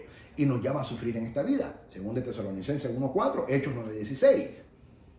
Pero este sufrimiento por amor a Cristo será para nuestra bendición y rica recompensa. ¿Dónde? En los cielos, mis amados. Mateo capítulo 5, versículo 11 al 12 lo dice bien claro. Este sufrimiento que tú y yo tenemos por amor a Jesucristo, nuestro bendito y soberano Dios y Salvador y el amado de mi alma, es una bendición que Él nos promete a ti y a mí, pero en la patria celestial, en el cielo. Mateo capítulo 5, versículo 11 al 12. Lo que sí está claro es que si damos, seremos bendecidos. Y esa bendición es una motivación piadosa para dar. Dios ama al dador alegre. Dios ama al dador alegre, dice 2 Corintios capítulo 9, versículo 7. Porque ese dador está transmitiendo el hecho de que la bendición que recibe vale mucho más que lo que él da. Y si repartiese todos mis bienes para dar de comer a los pobres, y si entregase mi cuerpo para ser quemado y no tengo amor, de nada me sirve, dice 1 Corintios capítulo 13, versículo 3. Esto es debido a que dar de forma fría y pesada no dice nada bueno sobre quién es Dios, simplemente lo patrocina como un capataz duro. El motivo lo es todo cuando se trata de dar. ¿Cuál es tu motivo de dar? Es promover a Dios, promover la misericordia de Dios, promover la gracia de Dios, promover el amor de Dios, el amor de Cristo. Por eso tú y yo damos. Entonces, si no damos de mala gana, es mejor no dar. Ahora, ¿qué pasa si no te sientes muy alegre esta mañana mientras ves acercándose el alfolí de las ofrendas y observas el cheque en tu mano? Piensa en todas las otras cosas que podría haber hecho con ese dinero, pero lo das de todos modos, confiando en que el uso de Dios de ese dinero es mejor que el tuyo. No has ganado nada en realidad. Por supuesto que sí, claro que sí. El diablo te dice no vas a ganar nada. Tu carne te puede decir, tu intelecto te puede decir, el mundo te puede decir, tú no ganas nada si le das a Dios. Pero por supuesto que damos y por supuesto que ganamos cuando damos. Has actuado en fe. Y eso habla mucho de la confiabilidad de nuestro Dios. Dios no quiere dadores arrepentidos, porque sus ofrendas no dicen nada sobre su confiabilidad. ¿Y qué hay de las ofrendas dadas en medio de una batalla contra la tentación? Esas son las ofrendas de fe, que son de gran valor a los ojos de Dios. Mira lo que dice la palabra, la Biblia. Pero sin fe es imposible agradar a Dios. Hebreos capítulo 11, versículo 6. Por tanto, tus motivos no tienen que ser perfectos para dar fielmente. Somos pecadores después de todo. Pero si realmente no quieres dar, quizá te sientes forzado por la necesidad de dar para costear las deficiencias o el déficit presupuestal de la iglesia, de tu iglesia. Entonces mejor no lo hagas. Si lo vas a dar solamente porque tus pastores te están obligando y cada vez que se va a levantar. Yo conozco iglesias, lamentablemente muchas iglesias, aún asambleas de Dios pentecostales, que hacen una mini prédica de 15 minutos cada vez. Allá en Orlando había una iglesia muy grande. Mientras más grande, más énfasis te hacen. Que cada vez que venía la adoración eran 15 minutos. Eso era la adoración. Y 15 minutos una mini prédica por el diezmo. Y 30 minutos la prédica. Imagínate, una hora, casi una misa era aquello. Allá en Orlando. ¿Ok? Una de las iglesias más grandes de las asambleas de Dios. Y te hacían una mini prédica. Entonces, te obligan y te sientes comprometido en hacerlo. Pero ¿sabes qué? No hay que dar cuando te comprometen o cuando te están obligando o te están forzando o te están manipulando. Nunca debes de dar, porque eso no le va a dar la gloria al Señor ni tampoco te va a traer bendición a ti. Así que ten cuidado, porque muchos pastores son especialistas y evangelistas y supuestos profetas son especialistas en sacarle billete a la gente con sus promesas de bendición monetaria. Si tú diezmas fielmente y mientras más das, más te va a bendecir Dios. Y eso no tiene ningún fundamento bíblico. De la manera que ellos te lo presentan, transversan la palabra de Dios. Dios no necesita nuestro dinero, mis amados. Dios no necesita, porque en primer lugar no es nuestro dinero, ya es su dinero. ¿Cómo Dios va a necesitar lo que es ya de Él? Dios no necesita ni tu dinero ni el mío. En primer lugar, no es ni tu dinero ni el mío. Todo es de Dios, dice la Biblia. Todo lo creado le pertenece a Dios. Mío es el oro y la plata. Entonces, Dios no necesita ese dinero. Mucha gente te lo pone así. No, que lo necesitamos para la obra de Dios, que hace falta, Dios lo necesita. No es cierto, mis amados. Ten cuidado cómo te lo están obligando y te están manipulando y hasta chantajeando, en donde te dicen que si no das, no vas a ser bendecido. Eso es un chantaje espiritual. Y eso no es cierto. La Biblia no dice eso. Él puede cumplir sus propósitos sin nosotros. Dios no te necesita ni a ti, ni a mí, ni a nadie. Nosotros necesitamos a Dios. Dios no necesita a nadie ni nada. Así de sencillo.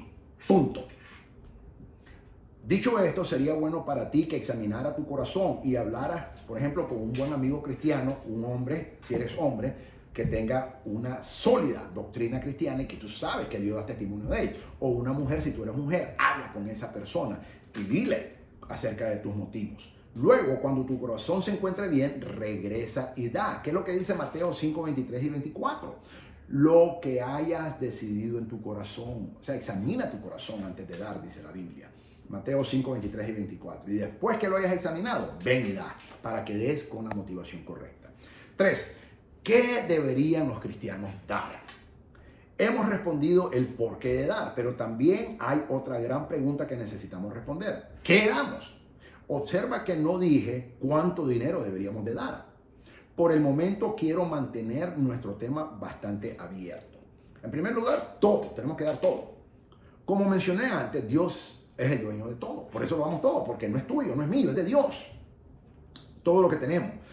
No solo de nuestro dinero, y por ello nuestro dar abarca mucho más. Por ejemplo, Pablo escribe en Romanos capítulo 12: así que, hermanos, os ruego por la misericordia de Dios que presentéis vuestros cuerpos en sacrificio vivo, santo, agradable a Dios, que es vuestro culto racional. Romanos capítulo 12, versículo 1. En Colosenses capítulo 4 dice así: andad sabiamente para con los días fuera, redimiendo el tiempo. Colosenses 4, 5. En 1 Corintios capítulo 10 dice la palabra de Dios así. La Biblia nos dice: si pues coméis o bebéis o hacéis otra cosa, hacedlo todo para la gloria de Dios. 1 Corintios capítulo 10, versículo 31. El dinero es solamente una pieza del gran rompecabezas de cómo podemos usar cada don, cada oportunidad, cada relación, cada centavo para proclamar la gloria de Dios con cada minuto que Él nos da en esta tierra. A veces presentamos que el objetivo de Dios para nuestro dinero es que vivamos usándolo tan poco como sea posible, para que podamos dar tanto como sea posible a la iglesia. Esa es otra falsa doctrina, otra falsa enseñanza. Hay iglesias que para que tú seas miembro, yo las conozco, aquí en Estados Unidos, yo no sé fuera de Estados Unidos, yo no vivo fuera en Estados Unidos, yo vivo en Estados Unidos, ese es mi país. Yo vivo en Estados Unidos y aquí es donde he estado la gran parte de mi vida, y aquí yo te hablo, todo lo que yo te hablo es aquí en Estados Unidos. Aquí hay iglesias que cuando firman para membresía, te hacen firmar de que vas a diezmar fielmente. Y hay iglesias que van más allá. Te llenan un débito automático en donde tú tienes que dar directamente el número de tu cuenta, el número de banco y el número de tu cuenta de cheque o de ahorro, o el número de tu tarjeta de débito. Y tú le dices qué días es que te pagan, y ese día ellos automáticamente te lo debitan, para que sepas. Te lo dedican. Y como banquero yo miraba eso, lógicamente. Y me he dado cuenta de muchas iglesias que hacen eso. Pero eso no tiene ningún fundamento bíblico tampoco. Ahí te están obligando a que des. Te están prácticamente quitándote el dinero, como que esa iglesia es cualquier institución financiera, como digamos un banco, como cuando te está quitando tu hipoteca de tu pago directo, que ni aún la ley les exija que lo hagan, es voluntario.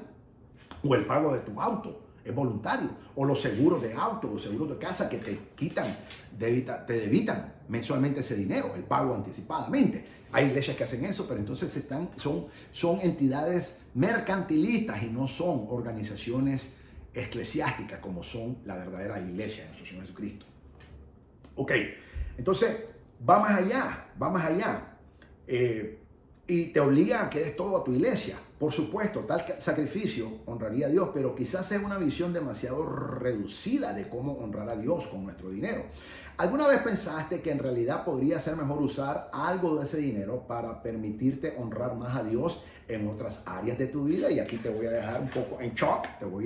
Algunos van a quedar traumatizados con lo que te voy a decir.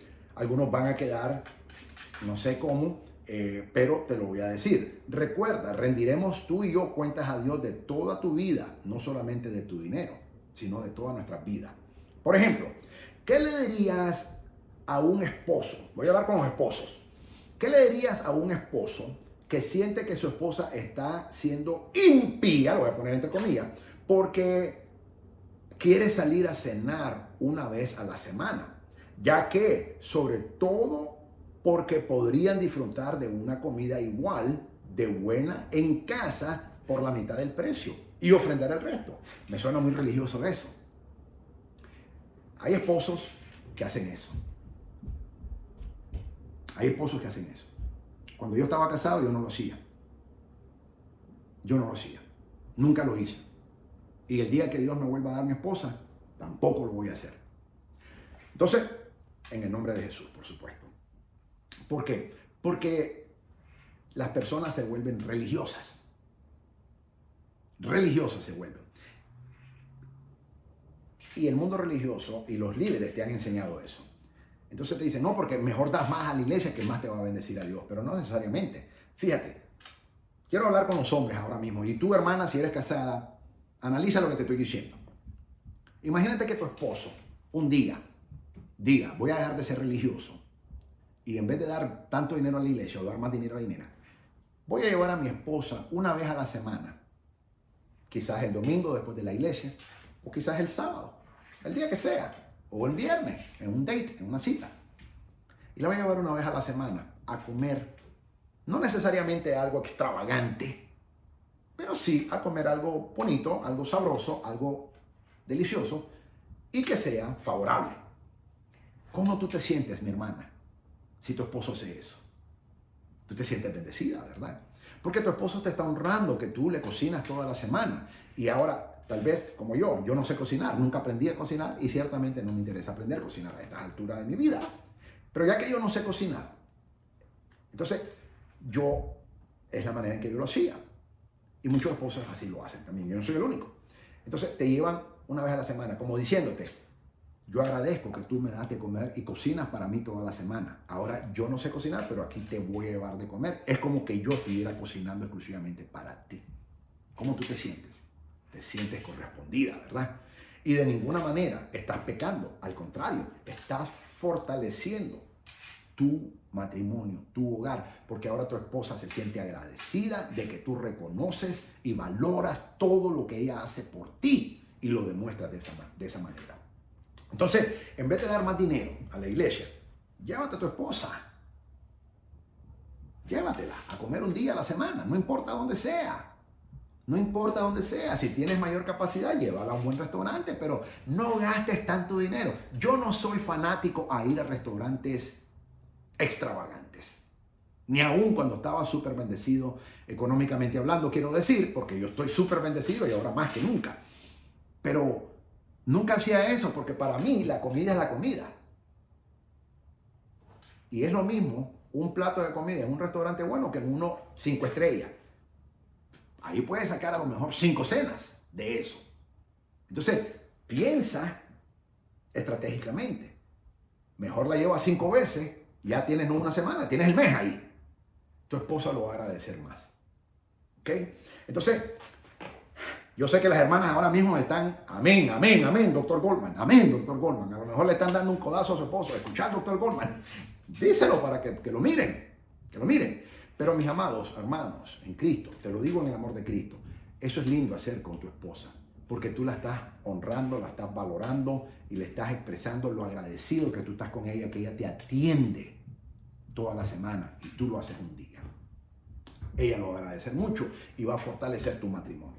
Ok, entonces no hay ningún pecado en hacerlo. Eso te alenta a hacerlo te alenta a hacerlo mejor. Probablemente no quisieras que su matrimonio funcione, lógicamente, si no lo hace. Hay gente que no lo hace teniendo el dinero. Ahora, si tú no lo tienes, es diferente. No es que te vas a ir a enjaranar y a prestar dinero para hacerlo. No, estoy hablando de que tú tienes. Y si no lo tienes, pídele a Dios, pídele semilla a Dios.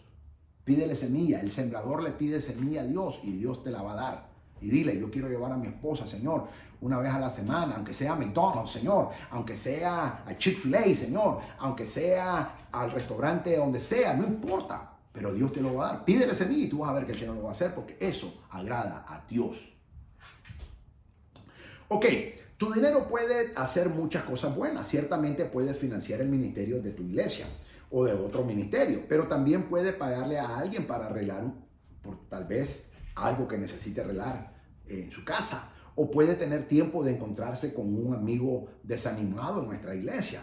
Puede ser usado como la provisión de Dios para un amigo cristiano que lucha con una deuda, pero no lo vas a hacer todo el tiempo, lógicamente, porque eso es un abuso ya. Hazlo una vez, conforme Dios te guía y si Dios te lo aprueba y te lo dice.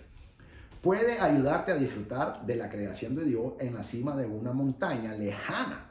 Vete y tómate un tiempo y admira la bendición de Dios. Y si tienes tu esposa, vete con ella y llévala y muéstrala un panorama lindo. Y no tienes que estar en un hotel 5 estrellas, aunque sea de 1 estrella, de 2 estrellas, pero el panorama conforme las posibilidades que tenga. Y el panorama eso va a unir ese matrimonio, va a ser algo más lindo todavía de tu relación matrimonial con tu esposa y va a solidificar más ese amor que tú tienes con tu esposa. Llévatele una mini luna de miel, tal vez una segunda luna de miel. No tiene que ser extravagante, pero esos detalles, esos pequeños detalles, pero consistentes, es lo que le llega al corazón de toda mujer. Y mis hermanas tienen que estar de acuerdo conmigo, porque ellas saben que esto es ciertísimo. Ok, ahora voy a hablar ya a la segunda parte y aquí voy a cerrar la enseñanza. Ahora voy a hablar del diezmo y las ofrendas. Y aquí es donde todo el énfasis le voy a dar. Ok, hablemos del diezmo y las ofrendas. Aclarado esto, consideramos una pregunta más específica. ¿Cuánto dinero debería dar a la iglesia? Ahora voy a hablar del cuánto. Vamos a ver lo que dice primero el Antiguo Testamento. Dar en el Antiguo Testamento. Un buen lugar para comenzar es con el concepto del Antiguo Testamento del diezmo, que realmente servía. ¿Qué era el diezmo? Era un impuesto sobre la renta en la ley económica de Israel. Un diezmo solo significaba una décima parte y debía ser santo o separado para el Señor. Se recolectaban 3 diezmos diferentes en Israel, para que tú sepas. 3 diezmos, no 1, 3. En primer lugar, Levíticos capítulo 27, versículo 30 al 33, nos dice que se debía apartar para el Señor un diezmo de toda la producción y del rebaño. Todo lo que la tierra producía y todo lo que las ovejas parían y los bueyes, las vacas parían y las cabras parían. Todos los animales era un diezmo que se le tenía que dar más la producción al Señor. Este diezmo se entregaba ¿a quién? A los levitas. Y aquí está la palabra clave. A los levitas. Permitiéndoles servir en el tabernáculo, primero, a tiempo completo, ya que ellos no recibían heredad. Primero en el tabernáculo y después en el templo para los levitas. ¿Por qué? Porque la tribu de Leví fue la única tribu que no recibió heredad de tierra. Dios dijo, yo soy su heredad. Entonces, todas las otras, no 11, 12 tribus, porque técnicamente nos convertimos en 13 tribus, éramos 12, más después nuestro padre Jacob adoptó a los hijos de José y se hicieron una tribu más. Él los adoptó, los agarró como de él y se hicieron 13 tribus en realidad, para que tú sepas. No somos 12, somos 13 tribus en realidad. ¿Ok? Pero se habla siempre de las 12 tribus, pero técnicamente somos 13. Ok, entonces este diezmo se le entregaba a los levitas. Solamente los levitas eran los únicos que tenían derecho a recibir el diezmo cuando estaban en el tabernáculo, en el desierto y después en el templo. Ninguna otra tribu tenía derecho a recibir el diezmo, ninguna. Todos estábamos obligados a dar el diezmo a los levitas porque fue la única tribu que no recibió la tierra, heredad en la tierra prometida. Y Dios dijo, yo soy su herencia. Y Dios se comprometió en mantenerlos a los levitas. Entonces, lo primero es que se tenían que entregar únicamente a los levitas. ¿Por qué? Porque de esa manera ellos podían servir tanto en el tabernáculo, cuando estábamos en el desierto, como después en el templo, ya que ellos no habían recibido heredad. Esto a la vez debía ofrendar para apoyar a los sacerdotes. Y aún los levitas tenían que dar después, para que tú sepas lo que recibían. Eso lo dice en Números capítulo 18, versículo 8 al 32. Eso es el primer lugar. Segundo lugar, en Deuteronomio vemos que una décima parte de la producción y de los rebaños se debían comer en el santuario central. Deuteronomio capítulo 12, versículos 17 y 18 y Deuteronomio capítulo 14, versículos 22 y 23. Anota estas escrituras para que las vayas a ver, no son inventos míos, está en la Biblia. Interesante, Dios estaba ordenando a su pueblo a que ahorrara para una gran fiesta anual en su honor. Recuerda, parte de glorificar a Dios es disfrutar sus regalos en forma que lo honren. Dice Primera de Tito 4, versículo 4. Primera de Timoteo capítulo 4, versículo 4. Primera de Timoteo capítulo 4, versículo 4. Dios no es un tacaño cruel. Él ama bendecir a su pueblo. Finalmente vemos que cada tercer año un diezmo iba al almacén local para alimentar a los levitas, volvemos otra vez, necesitados, pero también a los extranjeros. ¿Quiénes son los extranjeros? Los gentiles, esos son los extranjeros. Esos son los extranjeros. Los gentiles son extranjeros porque no son judíos. No son judíos. Entonces todo el que no es judío es un gentil. Y todo el que es gentil no es judío. Así de sencillo. El que tú seas cristiano no te haces dejar de ser gentil. Tú sigues siendo tan gentil como antes, solo que ahora eres un gentil creyente, redimido por la sangre de Jesucristo. Pero eres gentil. El ser judío y el creer en Jesucristo no te hace gentil. Siempre yo soy judío. Siempre. Entonces, pero ahora soy un judío lavado y redimido por la sangre de nuestro Señor Jesucristo. Mi alma adora su nombre. Entonces, pero iba más allá de los levitas, iba a los extranjeros, iba a los huérfanos e iba a las viudas, a las verdaderas viudas. Sí, fíjate, Deuteronomio capítulo 14, versículos 28 al 29 y Deuteronomio capítulo 26, versículos 12 al 13. Anótalo y léelo. Además de estos tres diezmos, Israel también tenía el impuesto del templo. O sea, ya te dije esos tres diezmos que teníamos. Pero aparte de eso teníamos un impuesto del templo. Éxodo capítulo 30, versículo 11 al 16. Éxodo 30, 11 al 16. Las ofrendas voluntarias, Deuteronomio, capítulo 12, versículo 6. Las recolecciones de los campos que deberían dejarse para el pobre, Levíticos capítulo 19, versículo 9 y 10. Y la recaudación del impuesto adicionales durante la monarquía, Segunda de Reyes, capítulo 23, versículo 35. Así que el sistema del Antiguo Testamento de dar era mucho más complejo y difícilmente representativo de la simple idea de solo el 10%. Habiendo dicho esto, si eres nuevo dando y estás buscando un buen punto de partida, el 10% de tus ingresos puede ser útil. Y digo puede, no digo debe.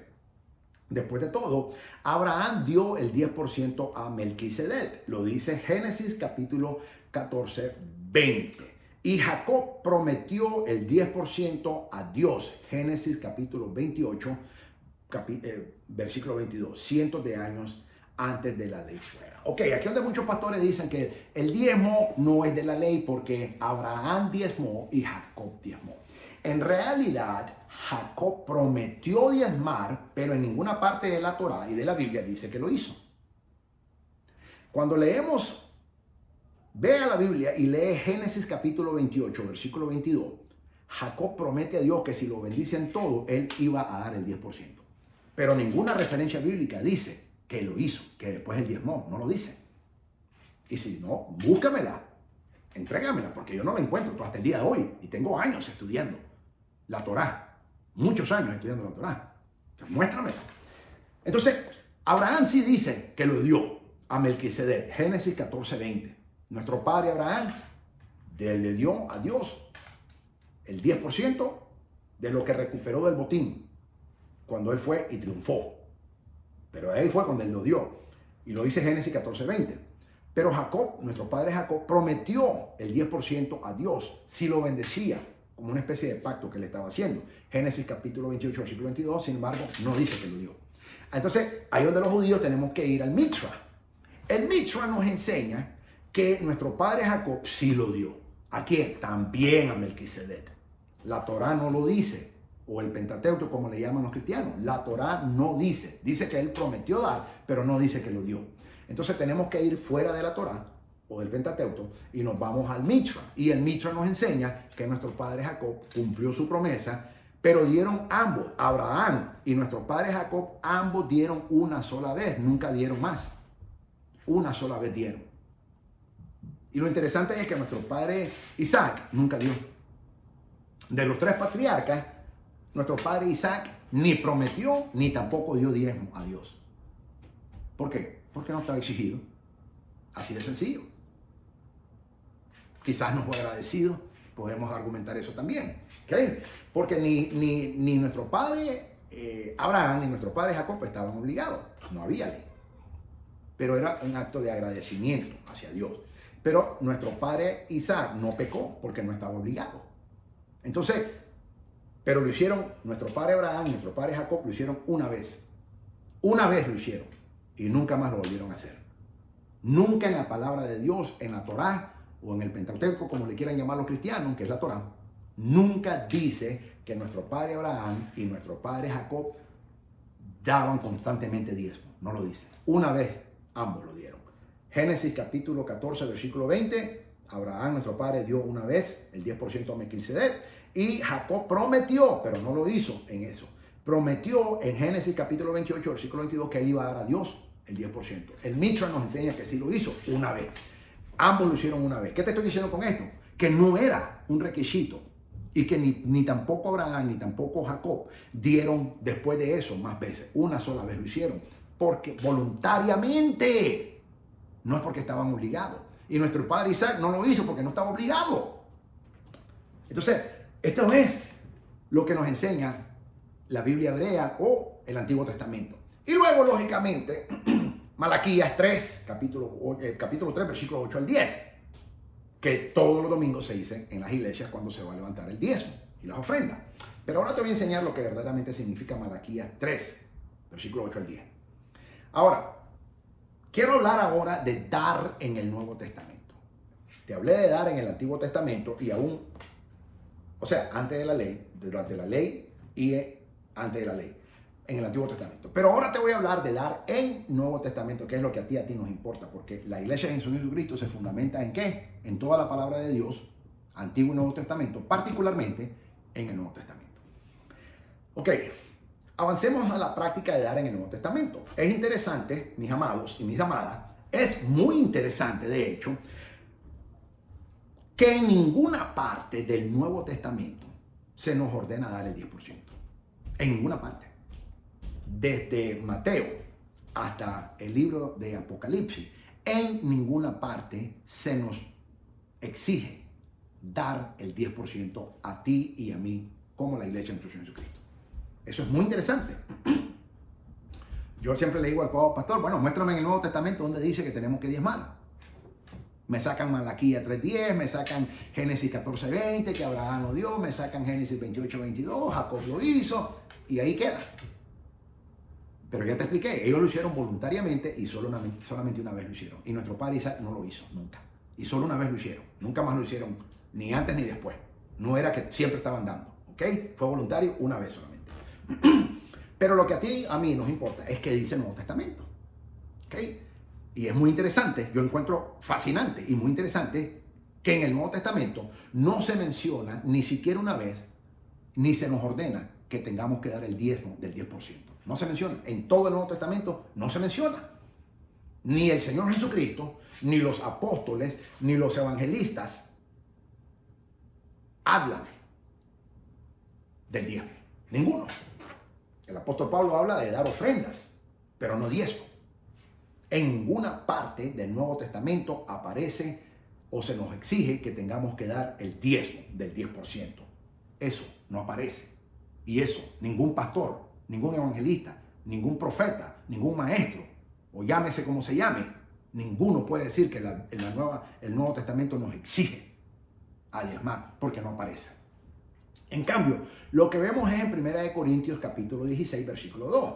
Esto es una simple amonestación de dar conforme a nuestros ingresos, a lo que no referimos más adelante. Es una amonestación o exhortación o animación, pero no obligación. Entonces, ¿qué pasó con el 10%? Bien, el diezmo, al igual que los sacrificios de animales, el calendario de fiesta y los oficios sacerdotales, era todo parte del reglamento de Dios en el Antiguo Testamento de cómo su pueblo debía adorarle. Una vez que nuestro Señor Jesucristo viene, Él anuncia en el Sermón del Monte que Él cumple todo el Antiguo Testamento. Ver Mateo capítulo 5, versículo 17. Todas las ordenanzas de adoración en el Antiguo Testamento le señalaban como la demostración del autor del libro de los Hebreos. Otra cosa que es muy interesante es que ninguno de los escritores del Nuevo Testamento, ni siquiera el Señor Jesucristo, ni Pedro, ni Juan, ni Pablo, ni Mateo, ninguno de los originalmente 12, ni tampoco los evangelistas que fueron agregados después como Marcos y Lucas, ellos eran incluso, ni siquiera eran judíos ellos, para que tú sepas, ¿ok? Pero ninguno de los judíos, ninguno eran de la tribu de Leví. Es más, el mismo Señor Jesucristo no procedía de la tribu de Leví. Él procedía ¿de dónde? Según José, de la tribu de Judá. Entonces, en el Antiguo Testamento, te acabo de leer, según nos enseñó la palabra de Dios, de que el diezmo era para los levitas de la tribu de Leví. Deuteronomio capítulo 14, Deuteronomio capítulo 26 y también Números capítulo 18, versículo 8 al 32, Levíticos capítulo 27, versículo 30 al 33, nos dicen claramente que el diezmo era para los levitas. Si el Señor Jesucristo comienza a pedir diezmo, quebranta la ley. Así de sencillo. Y ya no es el sacrificio perfecto delante de Dios porque quebranta la ley. El Señor Jesucristo no procedía según la carne, según su padre adoptivo José, de la tribu de Leví, procedía de la tribu de Judá. Por eso es el león de la tribu de Judá, de donde procede el rey David, de la tribu de Judá. El Señor Jesucristo no procede de la tribu de Leví, ni ninguno de los apóstoles procedían de la tribu de Leví. Por ende, ninguno de ellos estaba autorizado a ni siquiera hablar del diezmo, mucho menos recibirlo. Si yo le pregunto a todos estos pastores, yo no sabía que tú eras de la tribu de Leví. Yo soy judío, yo no soy de la tribu de Leví. Y hoy en día todos estos pastores te exigen el diezmo. Bueno, uno, no eres Leví, no eres levita. Dos, era para los que trabajaban en el templo, porque ellos estaban ahí 24 horas al día, 7 días a la semana, todos los días. Estaban. Se iban alternando, pero ellos dependían el otro tiempo, 2 semanas servían, 50 semanas se tenían que estar purificando. Comenzaban a los 25 años, terminaban a los 50 años. Eran 25 años de servicio. Porque la vida, el índice de vida en los tiempos bíblicos era 50 años, aún menos, no llegaban ni a los 50 años. Por eso lo pusieron de 25, comenzaban el servicio los levitas y terminaban a los 50 años. Muchos de ellos no llegaban a esa edad siquiera, porque el índice de mortandad era menor de los 50 años. Por eso cuando el Señor Jesucristo le dice a un judío, aún no tiene 50 años, y dice que ya viste a Abraham. El Señor tenía 30 y pico de años todavía. Muere a los 33. Entonces, por eso es que los judíos, los fariseos le decían, tú no tienes 50 años, ¿cómo es que estás diciendo? Porque cuando llegaban a los 50 años, quería decir que ya morían y miraban al padre Abraham. Eso es lo que quería decir esa parábola, ¿ok? Ok, entonces ninguno de los escritores, ni el Señor Jesucristo, ni ninguno de los escritores del Nuevo Testamento, ninguno eran levitas. Ni ninguno de ellos tampoco, como no eran levitas, podían estar ministrando en el templo. Entonces, el diezmo era únicamente para los levitas porque ellos no recibieron heredad de tierra. Su heredad fue Dios, como Dios mismo dijo. Y por eso Dios les daba a través de todas las otras tribus ese diezmo para que ellos se mantuvieran por el servicio de Dios. Era todo lo que ellos hacían. Entonces, en el Nuevo Testamento no se menciona para nada la palabra diezmo. Ni tampoco se nos exige dar el diezmo. Cada vez, yo quisiera que alguno de estos pastores a veces sacara y me dijera, bueno, el Nuevo Testamento en tal parte dice, es obligado o tenemos que dar el 10% del diezmo a Dios. No lo dice. ¿Qué te sacan? Malaquía 3:10. Es lo que te sacan. Malaquía 3:10 te sacan, ¿ok? Pero Malaquía 3:10 es la ley. Es la ley. Es la ley. Entonces, cuando nuestro Señor Jesucristo viene, Él cumple con todo. Estamos de acuerdo ahí, todo, porque entonces de lo contrario tendríamos que estar sacrificando animales, pero tampoco podemos hacerlo porque no hay templo. Eso tenía que ser solamente en el templo. Tendríamos que estar observando el Shabbat, y no lo hacemos, la iglesia no lo hace, pero sí quiere estar con el diezmo, que es de la ley.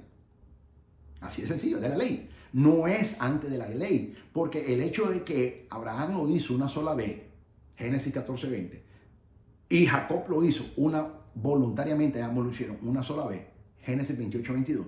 Eso no lo hizo ninguna ley, sino que hasta que la ley mosaica viene, entonces ahí es donde se instituye en la ley mosaica, en el judaísmo, que es obligatoriamente obligado. Teníamos que dar, y habían tres diezmos que teníamos que dar, que ya te lo dije. Entonces el Nuevo Testamento no lo dice. La ley de Cristo no te obliga a dar el diezmo, para que tú sepas. No te obliga, mi amado, no te obliga. No importa lo que muchos pastores, evangelistas, predicadores, televangelistas, profetas digan, no es cierto, no lo dice. Que me muestren en el Nuevo Testamento donde nos exige Dios a ti y a mí, su amada iglesia, a diezmar. No lo dice, no lo dice, pero quieren aplicar. Pero lo interesante es lo que dice el Antiguo Testamento. Pero lo interesante es que cuando es otro tema, por ejemplo, el Shabbat o el día de reposo, no, eso era la ley. Eso era la ley. Y la lista de comida de dieta que Dios nos da, no, eso era la ley. Ya Cristo abolió todo eso, pero también abolió el diezmo, para que sepa, porque era un impuesto al templo. Yo sé que este tema no le gusta a los pastores, ¿ok? No les gusta a los pastores, pero es lo que la Biblia dice y no lo que el hombre dice, y es lo único que nos importa. Finalmente, o mejor dicho, adicionalmente, que entonces, ¿qué pasó con el diezmo? Ok, al igual que los sacrificios de los animales, el calendario de las fiestas y los oficios sacerdotales era todo parte del reglamento de Dios en el Antiguo Testamento de cómo nosotros, el pueblo de Israel, deberíamos de adorarle. Una vez que el Señor Jesucristo vino y muere en la cruz por nosotros y paga nuestro pecado, Él anuncia en el Sermón del Monte, aún antes de morir, Él anunció que a través de su muerte, Él cumple toda la ley y los profetas, todo lo del Antiguo Testamento. Mateo 5:17. Todas las ordenanzas de adoración en el Antiguo Testamento le señalaban como la muestra del amor del autor del libro de los Hebreos. Una vez que nuestro Señor Jesucristo viene, ya no se necesitan estas cosas, porque uno mayor que el templo está aquí, dijo él, Mateo capítulo 12, versículo 6. Es por eso que el Señor Jesucristo declara que el impuesto del templo no se aplica a sus seguidores. En Mateo capítulo 17, versículos 25 y 26. Mira lo que dijo el Señor. Jesús le habló primero diciendo, ¿qué te parece, Simón? Los reyes de la tierra, ¿de quiénes cobran los tributos o los impuestos? ¿De sus hijos o de los extraños? Pedro le respondió, de los extraños. Jesús le dijo, luego los hijos están exentos. Jesús era el Hijo de Dios, es el Hijo de Dios. Y nosotros somos la iglesia, sus hijos adoptados. La iglesia, los gentiles. La iglesia en su Señor Jesucristo, los gentiles son hijos adoptados de Dios, pero son hijos y estás exento. Por tanto, ya no estamos bajo las leyes legales, económicas y sociales del Antiguo Testamento, sino que estamos sujetos al reino de los cielos bajo la ley de Cristo. Lo dice 1 Corintios capítulo 9, versículo 21. Entonces, como cristiano, la iglesia no está obligada a dar el diezmo, porque la ley de Cristo nos dice que ya no estamos obligados a cumplir. Si no, tendríamos que cumplir observando el Shabbat, tendríamos que cumplir también no solo dando un diezmo, sino los 3 diezmos que nos exigía la ley, y también comer la dieta de los judíos. Pero a los cristianos les encanta comer todo, no observan la dieta de los judíos, pero sí quieren agarrar esa parte porque hay un interés financiero. Pero la ley de Cristo nos redimió de todo ese sistema. Tú tienes que entender que las 613 enseñanzas, o leyes como le llaman, pero en realidad son enseñanzas, que es la Torá, que enseñó Dios a través de su siervo Moisés a nosotros, al pueblo de Israel, al pueblo judío, era para constituir una nación. Ahí había un sistema político, ahí había un sistema económico, ahí había un sistema judicial, ahí había un sistema social, ahí había un sistema económico, ahí había un sistema migratorio, para que tú sepas. Todo eso es la ley, la 613 que teníamos, esa es la ley, pero es porque Dios hizo una nación, porque cuando nos sacó de Egipto, nosotros no sabíamos, vivíamos bajo los egipcios, no éramos una nación definida, y Dios estableció los parámetros a través de las 613 leyes que son en realidad enseñanzas, que es la Torá. Y ahí es donde se nos estipula a nosotros los judíos, y Dios nos exige eso. Fíjate que ahora los judíos no exigen, para que tú sepas, el diezmo. Ninguna sinagoga judía, porque no hay templos, todas son sinagogas, desde el año 70 de nuestra era, que el templo en Jerusalén, el segundo templo de Jerusalén, fue destruida por los romanos, desde ese día se dejó de colectar los diezmos en el judaísmo. Hoy en día los judíos pagamos una membresía, que no es el equivalente a tu salario, es una membresía según tu edad y según tu estatus. Si eres soltero, si eres casado, si eres menor de edad, si eres de cierta edad. Cuando me refiero a menor de edad, obviamente los niños no pagan. Y aún hasta los 30 años no se les cobra, para que tú sepas. Es después de los 30 años que comenzamos a pagar una membresía. Y hay diferentes niveles de membresía, lógicamente, pero ninguna de ellas tiene que ver con el 10% de tu ingreso. Ninguna. Y se paga una vez al año y nunca se recolecta ningún diezmo, ni tampoco ofrenda. En ninguno de los Shabbat Service, de los servicios de Shabbat, nunca en ninguna sinagoga, nunca, ni nunca se menciona el dinero, nunca, nunca, ¿ok? ¿Por qué? Porque ya no tenemos templo. Y si bien es cierto, muchos rabinos pueden ser levitas, no todos, la mayoría no lo son, pero muchos de ellos pueden ser y tendrían derecho, pero el hecho es que ya no están en el templo, porque no tenemos templo, ellos no pueden pedir. Entonces, en el judaísmo no existe el diezmo, ¿ok? No existe. Eso terminó en el año 70, cuando los romanos, con el general Tito, destruyó nuestro templo en Jerusalén en el año 70 de nuestra era. Ahí se terminaron los sacrificios de los animales, pero también el pago de los diezmos. Se terminó. Y la iglesia los retoma. Qué interesante ver que solo retoman eso, pero todo lo demás no. ¿Qué dice la Biblia? Que si vas a tomar una parte de la Biblia, tómala toda. No tomes lo que te conviene solamente. Entonces, la ley de Cristo, el Señor Jesucristo cumplió con toda la ley. Y todos esos sacrificios que tenían que hacer, el Señor Jesucristo lo cumple. Y tú y yo ya no estamos. Y los pastores dicen eso, ya no estamos bajo la maldición de la ley. Bueno, tampoco el diezmo entonces es obligado a darlo, porque la ley de Cristo nos redime, según 1 Corintios capítulo 9, versículo 21.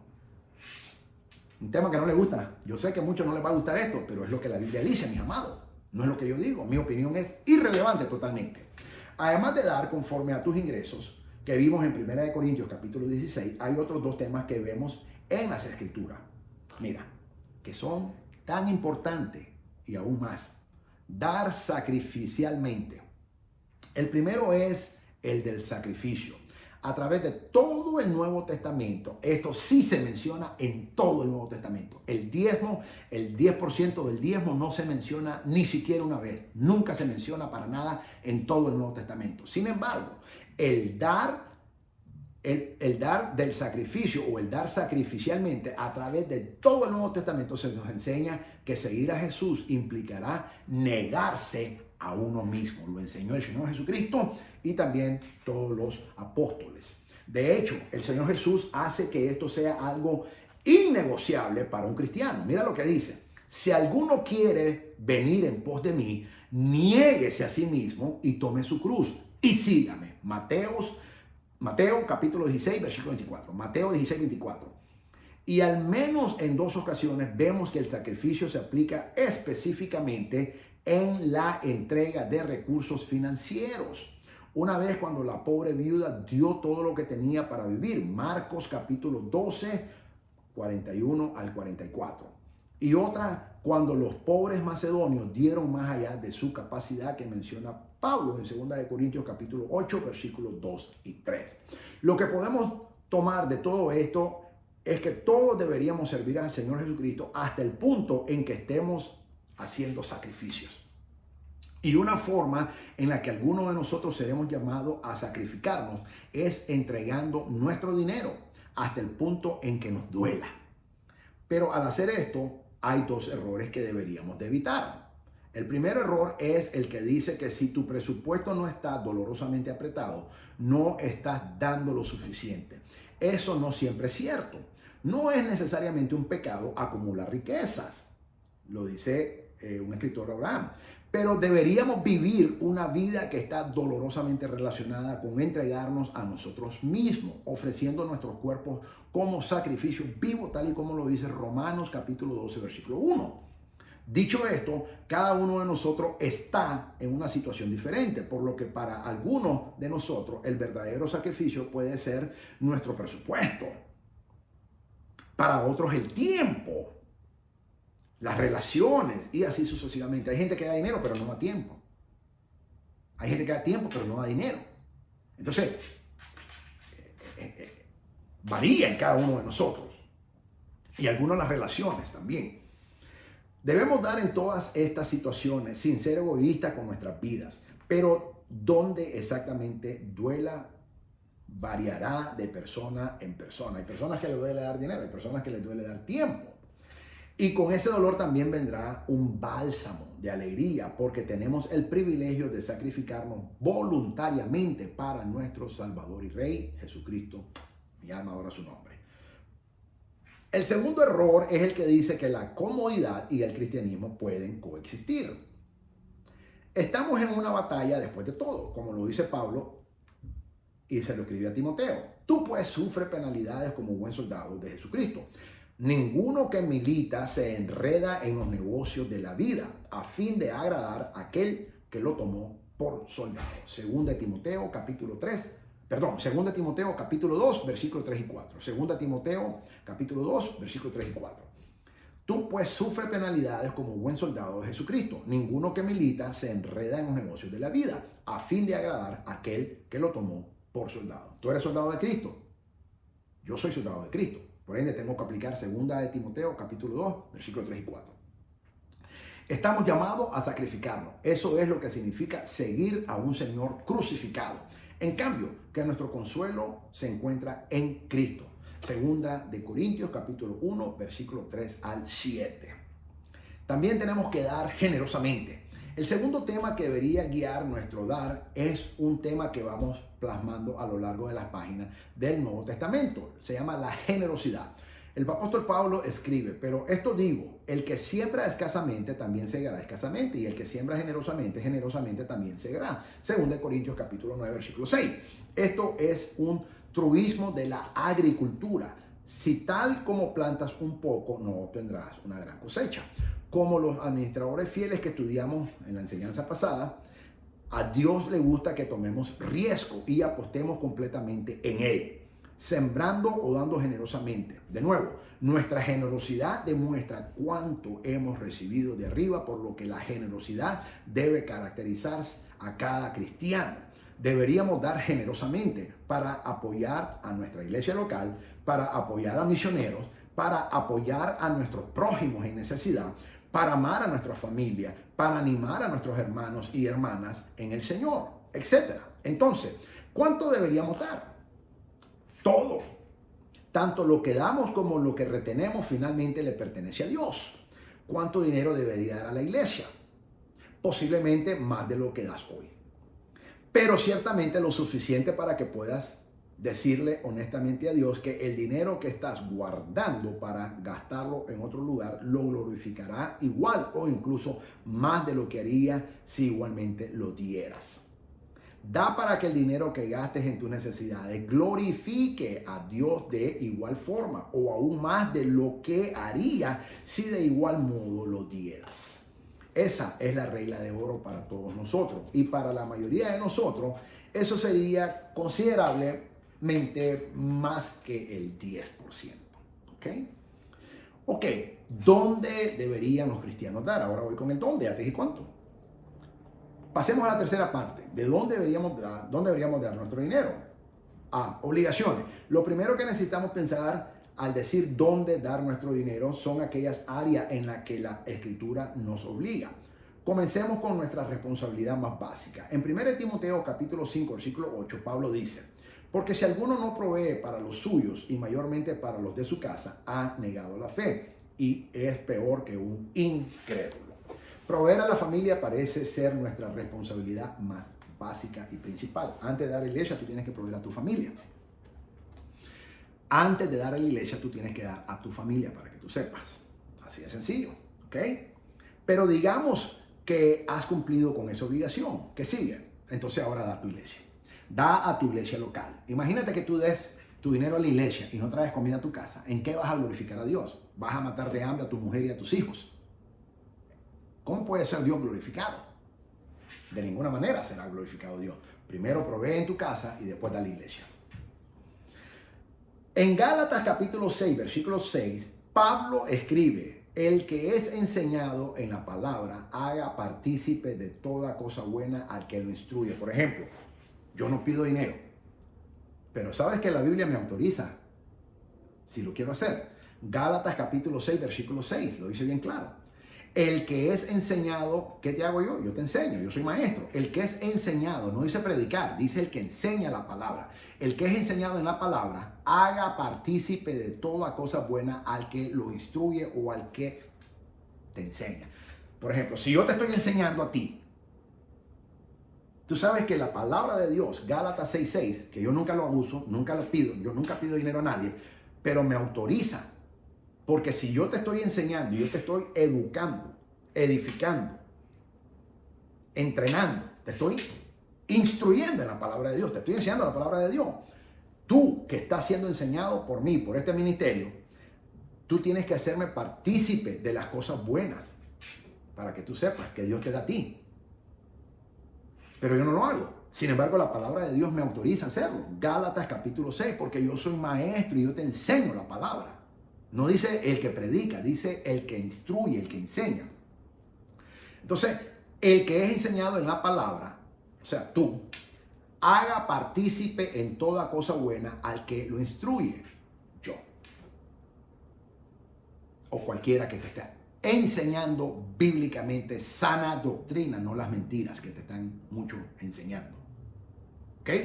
Entonces, es una obligación del pueblo de Dios para que tú sepas, si tú tienes a un maestro, un verdadero maestro bíblico que te está edificando, te está enseñando la palabra de Dios, te está entrenando en la palabra de Dios, tú tienes una responsabilidad para que sepas, según lo dice Pablo, capítulo 6, versículo 6. Pablo hablándole a los Gálatas y él que era el maestro, él le dice, yo tengo derecho a esto. Y por eso ellos le mandaban ofrendas. Nunca diezmo, pero sí ofrendas. Así que te dejo con esta escritura. Esto parece seguir la práctica del diezmo del Antiguo Testamento para apoyar a los levitas, aquellos que enseñaban al pueblo de Dios. Ahora, yo no me estoy presentando como un levita, porque no lo soy. Soy judío, pero no soy de la tribu de Leví. Entonces, yo no te puedo decir, como soy levita, me tienes que dar porque el diezmo ya no es aplicable. Aunque fuera, no tenemos templo, no es explicable. Pero esta escritura, según Gálatas capítulo 6, versículo 6, el apóstol Pablo la relaciona directamente porque los levitas eran maestros que enseñaban la palabra de Dios, los maestros. ¿Ok? Entonces, por eso es muy parecida a esto. Entonces, técnicamente yo como maestro de la palabra de Dios, yo tengo derecho porque la palabra me lo dice. Sin embargo, yo nunca le pido a nadie.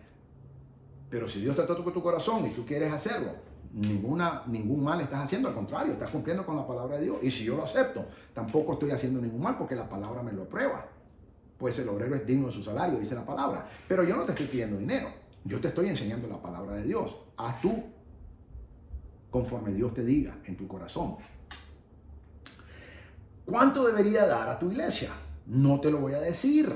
Sería bueno que examinaras tu corazón y reflexionaras con lo que hoy te he enseñado, pero sobre todo consulta con el Señor. Ahora, ve, oportunidades. Ahora bien, más allá de eso, creo que no vemos mandamientos de obligación en la Biblia, pero sí vemos descripciones de oportunidades. Por ejemplo, Pablo no ordenó a los corintios que dieran a la iglesia destituida en Judea, pero la presentó como una oportunidad convincente.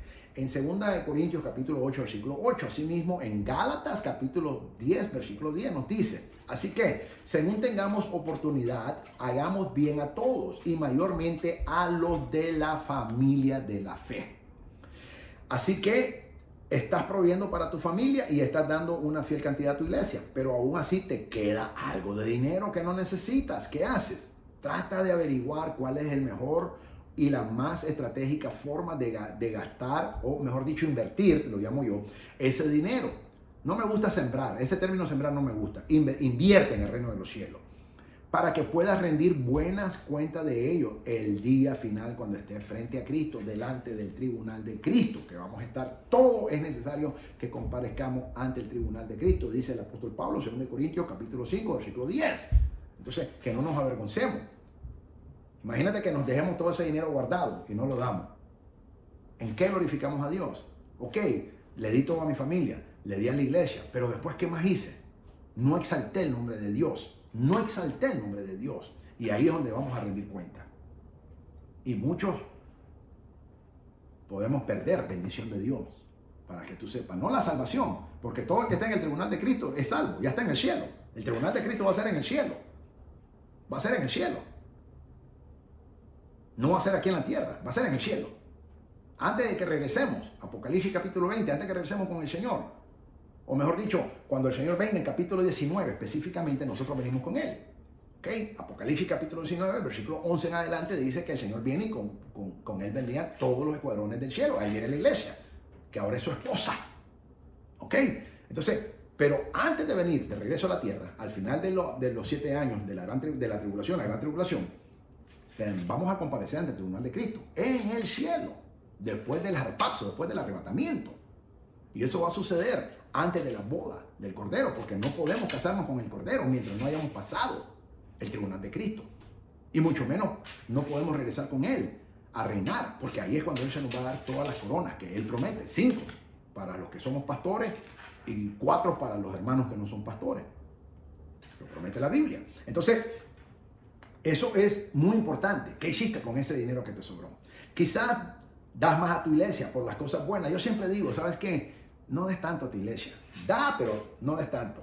Da en otras organizaciones. Por ejemplo, misioneros. ¡Qué bendición! La Biblia dice que cuán hermosos son los pies de los que llevan el evangelio. Lo dice Isaías y por supuesto el apóstol también. ¿No? La Biblia en el Nuevo Testamento lo dice. Entonces, bendice a un misionero. Mándale directamente. Y es una bendición de Dios para que tú sepas.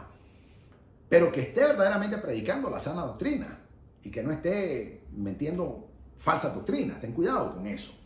De hecho, espero que a medida que pase el tiempo y tus ingresos aumenten, des una porción más grande de tu dinero, tanto a la iglesia cada año, pero también a tu familia y a otras organizaciones.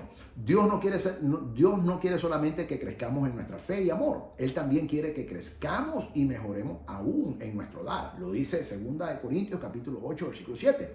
O podrías usar tu dinero extra para tener por ejemplo, una gran fiesta en tu vecindario, para ayudar a conocer personas nuevas que conozcan al Señor.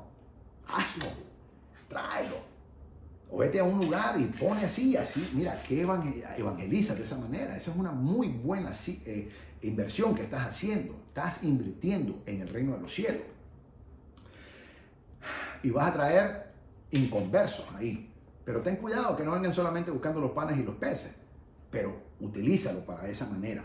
Podrás prestar. Yo no soy amante de prestar dinero porque la gente se aprovecha, pero órale a Dios. Y si verdaderamente Dios te pone que lo prestes, préstalo sin interés.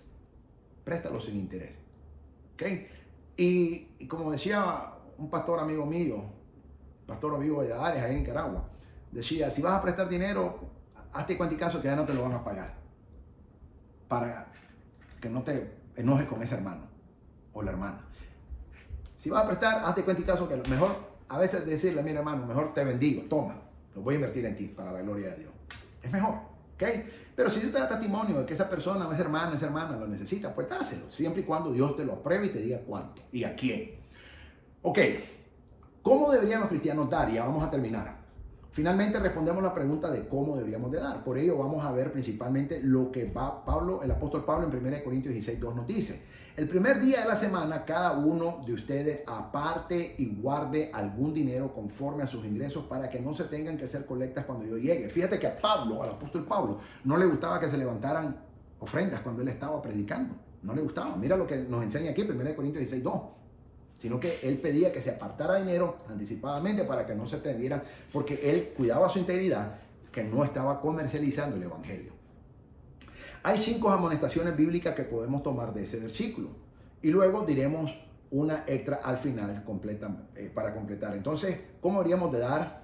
Primero, periódicamente. Deberíamos dar con regularidad. Pablo dice el primer día de la semana. ¿Cuál es el primer día de la semana? Es el domingo. Cuando la iglesia se reúna. En ocasiones tenemos que algunos cristianos están más dispuestos a seguir las pautas del IRS. Hay cristianos que son más fieles pagando los impuestos del IRS que dándole a la iglesia. Y dar justo antes de que termine el año para seguir las directrices bíblicas de dar regularmente durante todo el año. Dar debería ser un acto de fe, no por lo mucho que damos, sino también por cuánto damos. Damos nuestras primicias por adelantado o damos lo que nos queda al final. Adicionalmente, es muchísimo mejor y más confiable dar a Dios durante nuestras vidas para ser obligados a dar en nuestras muertes. Fíjate. Personalmente, cada uno de nosotros tiene la responsabilidad individual de dar. Pablo dice, cada uno de ustedes. No podemos asumir que solamente porque la iglesia da, nosotros no estamos dispuestos a dar. 3. Planeadamente, deberíamos reflexionar deliberadamente acerca de lo que vamos a dar. Pablo dice, apartemos y guardemos nuestro dinero. Cuando planeamos nuestros presupuestos, deberíamos planear lo que vamos a dar. Pablo escribe en 2 Corintios 9:7. Cada uno debe dar según lo que haya decidido en su corazón. Esa es una decisión por la que deberías de orar y en la que deberías de pensar. No debe hacerse desordenadamente un domingo en la mañana. Progresivamente deberíamos dar de acuerdo a nuestras posibilidades. Pablo dice, conforme a sus ingresos. Esto no quiere decir que todos deben de dar una cantidad específica de dinero, como por ejemplo $1,000. Tampoco significa que todos deben de dar un porcentaje específico de dinero, como decir el 10%. En cambio, dar progresivamente quiere decir que cuando más damos, quiere decir que cuanto más Dios nos prospere, más deberíamos dar generosamente. Segunda de Corintios capítulo 8, versículo 2 al 3 y segunda de Corintios capítulo 12, versículo 15. Así que, por ejemplo, digamos que un creyente A tiene un ingreso anual de $30,000 y un creyente B recibe $60,000 por año. Ambos dan el 10% de sus ingresos. Con todos los demás siendo igual, ¿ha dado el creyente B progresivamente? No lo ha hecho. ¿Por qué? Después de todo, el creyente A tiene $27,000 para vivir, mientras el creyente B tiene $54,000 o el doble. El creyente B en realidad podría dar el 20% y todavía tener alrededor de 20,000 o más que el creyente A. Una hermana hace poco, y varios hermanos, no solamente esta hermana, me han preguntado, ¿por qué damos el 20% de propina cuando vamos a un restaurante? Y le damos 10% al Señor. Pero es que Dios nos dice que demos el 10%, en realidad. ¿Ok? Ya te lo enseñé. Entonces, se da el 20% y ahora te queda hasta el 22%. Yo he visto restaurantes que hasta el 25% te ponen ahora, para que tú lo elijas. Algunos te lo clavan de un solo, te lo exigen de un solo y te lo montan de un solo a tu tarjeta, solo para que la firmen. Pero lógicamente tú estás dando un 20% de una fracción que es algo que consumiste, obviamente, versus un 10% de todos tus ingresos. En realidad, el 10% no es una regla. Tú puedes dar menos o aún más, según como Dios te haya provisto y según tu fe, y según tu agradecimiento y según cuánto tú quieres alabar a Dios. Así es como tú tienes que dar y cuánto tú tienes que dar. Y dar progresivamente. Mientras Dios más te da, deberíamos de dar más. Deberíamos de dar más. Dar progresivamente significa que cuanto más tengas, más deberías dar. No se trata simplemente de dar una cantidad más alta, sino de dar un porcentaje más alto. De manera que si recibes un aumento salarial, esto te permitirá dar un porcentaje más alto de tus ingresos. Recuerda, la generosidad no está caracterizada por lo mucho que das, sino por lo mucho que retenemos. Abundantemente, debemos dar generosamente. Pablo concluye su instrucción diciendo, para que no se tenga que hacer colectas cuando yo llegue. Cada uno de nosotros deberíamos dar lo que finalmente hemos decidido en nuestro corazón dar, 2 Corintios 9, 6, 7, mientras reflexionamos con todo lo que Dios nos ha dado en Cristo. Privadamente, finalmente, no olvidemos la enseñanza de nuestro Señor Jesucristo en Mateo 6, versículo 3 y 4, que no se entere tu mano izquierda de lo que hace la derecha, para que tu ofrenda o tu limosna sea en secreto y Dios te remunere en lo público. Los actos públicos de adoración, tales como ofrendar durante el servicio, glorifican a Dios, pero no deberíamos dar con el propósito de ser reconocidos públicamente o no recibiremos ninguna recompensa de parte de Dios. Hay iglesias que hacen gran escándalo y te ponen un número mínimo. Ok, necesitamos 100 personas que den ahora mismo $100 y hacen fila. ¿Sabes qué? El reconocimiento que te hicieron en ese momento, esa fue tu recompensa. El aplauso de los hombres, esa fue tu recompensa. Dios no te lo va a dar. ¿Ok? Porque tu mano izquierda se dio cuenta de lo que tu mano derecha está haciendo. Tiene que ser en privado. En conclusión, bien, entonces concluyamos. Hay más dicha en dar que recibir. Hechos capítulo 20, versículo 35. Esas son las palabras de nuestro Señor Jesucristo y son verdaderamente ciertas. Una de las alegrías más grandes para los cristianos es ser capaces de dar más. Hay una enorme satisfacción que viene de ver los frutos de nuestro trabajo multiplicados muchas veces en la vida de otros. El dinero es algo poderoso y cuando lo usamos correctamente tiene el potencial de hacer un bien increíble. Y eso nos hace sentir genial. Espero que podamos mejorar en la gracia de dar y habiendo sido fieles en poco, Dios se complazca en confiarnos aún más. Ok, mis amados, de esa manera hay más que te quisiera decir, pero quiero terminar aquí porque es extenso. Pero vuelvo al diezmo. ¿Están los cristianos obligados a diezmar el 10% a la iglesia? Hay algunos cristianos que piensan que el diezmo es el mínimo que el cristiano debe dar. Por ejemplo, Randy Alcorn lo dice así. Porque de no ser así, disminuirán los estándares bíblicos establecidos en el Antiguo Testamento. Pero este punto de vista no está justificado en el Nuevo Testamento. Y eso es lo que importa. ¿Qué es lo que justifica el Nuevo Testamento? Eso es lo que tú y yo tenemos que hacer. Pero este punto de vista no está justificado en el Nuevo Testamento, bajo el nuevo pacto. Acuérdate que tú y yo estamos en el nuevo pacto. Aunque el 10% puede ser un objetivo o una meta útil para algunos en dar a la iglesia local, la iglesia no es Israel del Antiguo Testamento. Porque aún, te repito, el Israel moderno, el judaísmo no se acepta ya diezmo. Desde el año 70 de nuestra era se terminó el diezmo en el judaísmo. Así que no es ya. ¿Okay?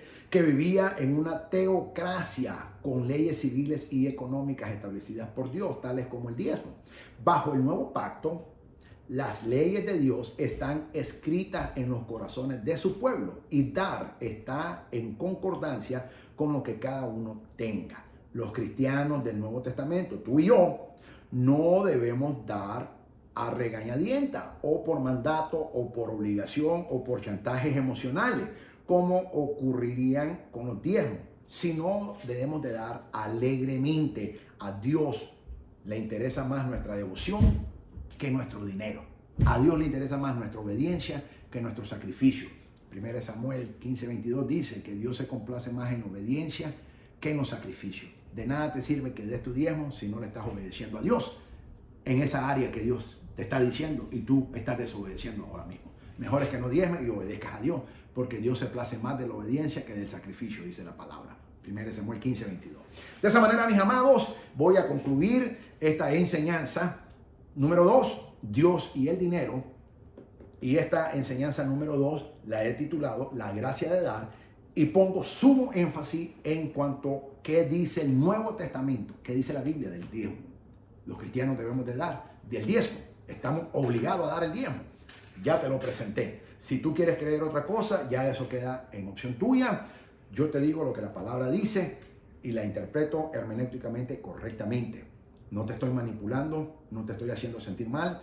Hay iglesias que te hacen sentir condenado, te mandan al infierno porque no estás diezmando. Otras que te prometen que Dios te va a sobrebendecir porque lo estás haciendo. Ambas son mentiras. Ambas son mentiras. Ni te condena, nadie va a ser salvo por el diezmo. Nadie.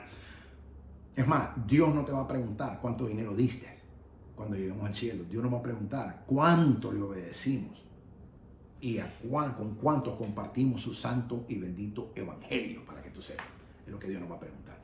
Bien, mis hermanos, de esa manera llegamos a la conclusión de esta segunda enseñanza, y le oro a Dios que el Espíritu Santo te ministre, te hable, te enseñe, y que este ministerio, el Ministerio Maranata, a través de este servidor tuyo, te esté enseñando, educando, entrenando conforme a las sagradas escrituras de nuestro Señor. Mi alma alaba a Jesús. Padre, te doy la gloria por tu infinita misericordia. Bendecimos, Señor, y exaltamos tu santo nombre. Te doy la gloria de principio a fin por toda esta enseñanza, que sea de gran bendición para todo aquel hermano y hermana que esté escuchando, y aún aquel que no esté escuchando, Padre, que no sea cristiano y lo esté escuchando y lo está viendo a través de los medios de la plataforma social del Ministerio Maranata. Te pido que te glorifiques, Señor amado, y que ministres a esa persona en el nombre de Jesús. Amén. Soy el doctor Israel Goldman del Ministerio Maranata, escatólogo, apologista, evangelista, maestro de la palabra de Dios y pastor para la gloria de Dios, por la misericordia de Dios, para la gloria de Dios, por mandato directo de nuestro Señor Jesucristo y para la gloria de su santo y bendito nombre y la propagación de su santo y divino evangelio desde Dallas, Texas, Estados Unidos de América. Maranata, el Señor viene pronto, que nos encuentre como esos siervos fieles, que estemos negociando con todos los talentos que Dios nos está dando y multiplicándolo al 100%. Que no nos encuentre, mis amados, que no nos encuentre que seamos negligentes, como el siervo negligente y cobarde que lo enterró. Tú y yo ya lo desenterramos y estamos negociando para la gloria de Dios, y lo vamos a multiplicar a un 100%, y de esa manera le damos la gloria al Señor. Que el Señor te bendiga, que el Señor te guarde, que el Señor resplandezca su santo y divino rostro sobre tu vida, que la paz de Cristo reine y llene todo tu ser, espíritu, alma y cuerpo. Gloria al santo nombre de Jesucristo nuestro Señor. Mi alma alaba su bendito nombre. Amén.